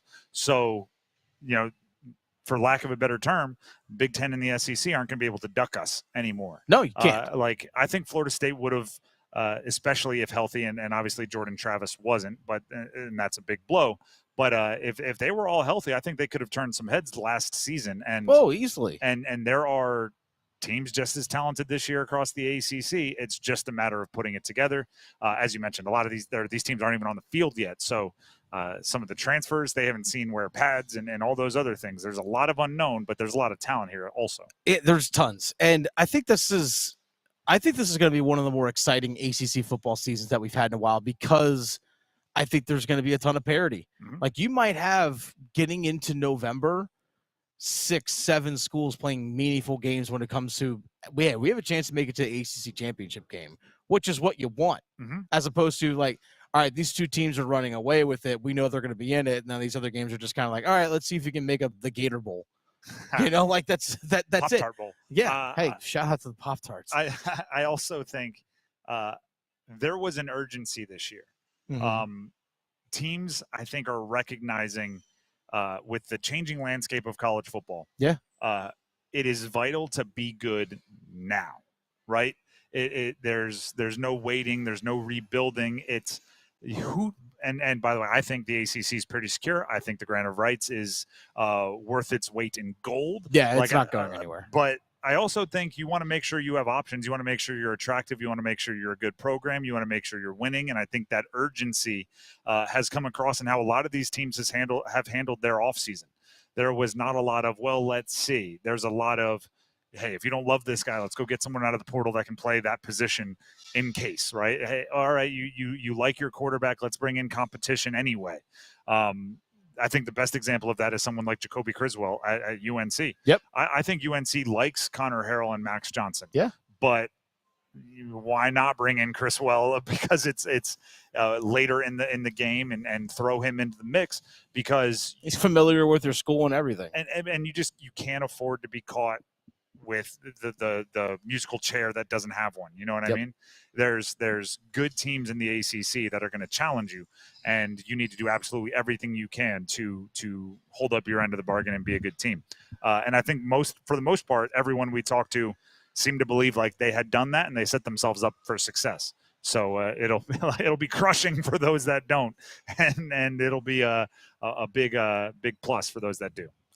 I'm still wondering what the new schools are going to look like. I really do. Like, I really want to. Early in the week, that was the story. That really was the story. Like, hey, what are these new schools going to look like? Is Stanford going to be good? Is Cal going to be good? Is SMU going to be good? Are they going to be able to come in and compete right away? And a lot of people are saying, hey, Cal could be pretty good. Jaden Ott, especially the running back. And then a lot of people are high on SMU. They really are. A lot of people are really high on SMU. And I think also SMU coming in, I think probably all three schools, but I think SMU coming in, it has that, like, we're coming here to prove something. Mm-hmm. Hey, we belong here. We're not here just kind of like riding the coattails of the league as a bottom feeder. No, we're going to come in here and compete and actually show people we're actually mean business as a football program. I really am curious to see where all that goes. And yeah, Cal, Stanford. I mean, these are very, very rich schools with programs, football programs that they'd like to be a bit better, and then they're coming to the conference to, again, not get pushed around. Before we say goodbye from Charlotte, let's throw it over to our guy, Dennis Cox. Hey, Dennis Cox here for my friends over at Loan Pronto. Imagine waking up this time next week and being 100% debt-free. I'm talking about no credit cards, no car loan, no personal loan. Loan Pronto's Equity Express line of credit can make it happen. Homeowners are turning their home equity into cash almost instantly. With Loan Pronto's AI-based system, you can get approval in about 10 minutes. With almost no documentation, no appraisal, and no hassle, you could get hundreds of thousands of dollars out of your home. Use that money to pay off all your other loans. The average homeowner saves over $850 a month doing this. Listen, your home value is way up. You can use that to wipe out all those credit cards. Get some money for a home improvement. Literally hundreds of thousands are at your fingertips, and approval is just minutes away. So call now, 919-381-1760, 919-381-1760, loanpronto.com, 919-381-1760, NMLS 1661781, subject to lender approval, equal housing lender. That about does it for us here on The Drive on 99.9 The Fan. On Overdrive, coming up, we're going to lead off Overdrive in just a few minutes with our conversation with Dave Doeren, NC State head football coach. So if you missed anything there, stick around for that. Mack Brown will also be later in Overdrive, so if you missed anything there, stick around even longer for that. Before we go, thank you to Graham back at the studio and Dennis here. A lot goes on behind the scenes to make these media day, these kickoff shows possible, and they're the ones pulling most of that work. And Ashley, our social media coordinator as well. And, yeah, everybody behind the scenes, but Ashley included. With that being said, we're going to drive back to the Triangle. We'll see you tomorrow in studio for a regularly scheduled show at 3. Have a great night, everybody.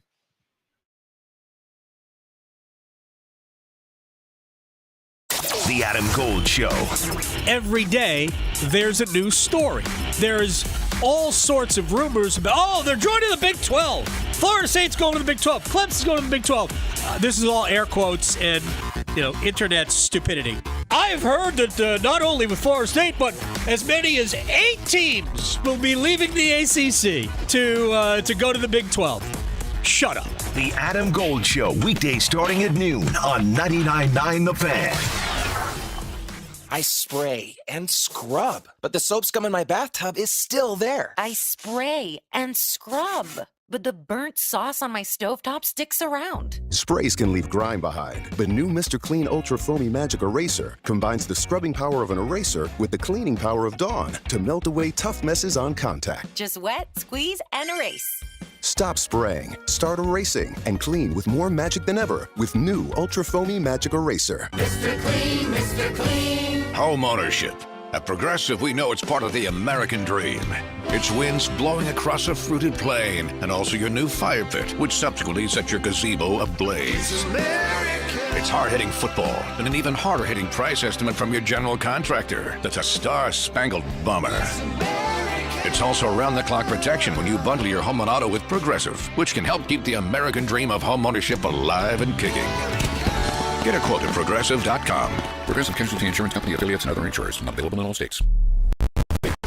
Is Monster Jam. Witness big air, two-wheel skills, backflips, and all-out racing. It's the only place to see the world's best drivers tear up the dirt in your favorite Monster Jam trucks, like Gravedigger, El Toro Loco, Megalodon, and more. It's big-time fun for the whole family. Monster Jam, as big as it gets. Coming to PNC Arena this weekend. Brought to you by Big 80 Tires and Great Clips. Visit monsterjam.com today. Theater Raleigh presents Bull Durham, a new musical playing Reynolds Industries Theater in Durham, September 10th through the 22nd. Based on the classic movie, follow Crash Davis and his Durham Bulls story in a new genre. Details and ticket info at theaterraleigh.com. Triangle Area Trading Cards is trading up, moving across the street to a big new location. Come to the grand opening party Saturday, August 3rd from 10 a.m. to 8 p.m. You'll have $5,000 worth of giveaways, including store credits, hobby boxes, booster boxes, singles, and more. No purchases necessary to win. It's a great chance to see the inventory and trade for sports and TCG cards all day long. Details, find them on Facebook and Insta at Triangle Area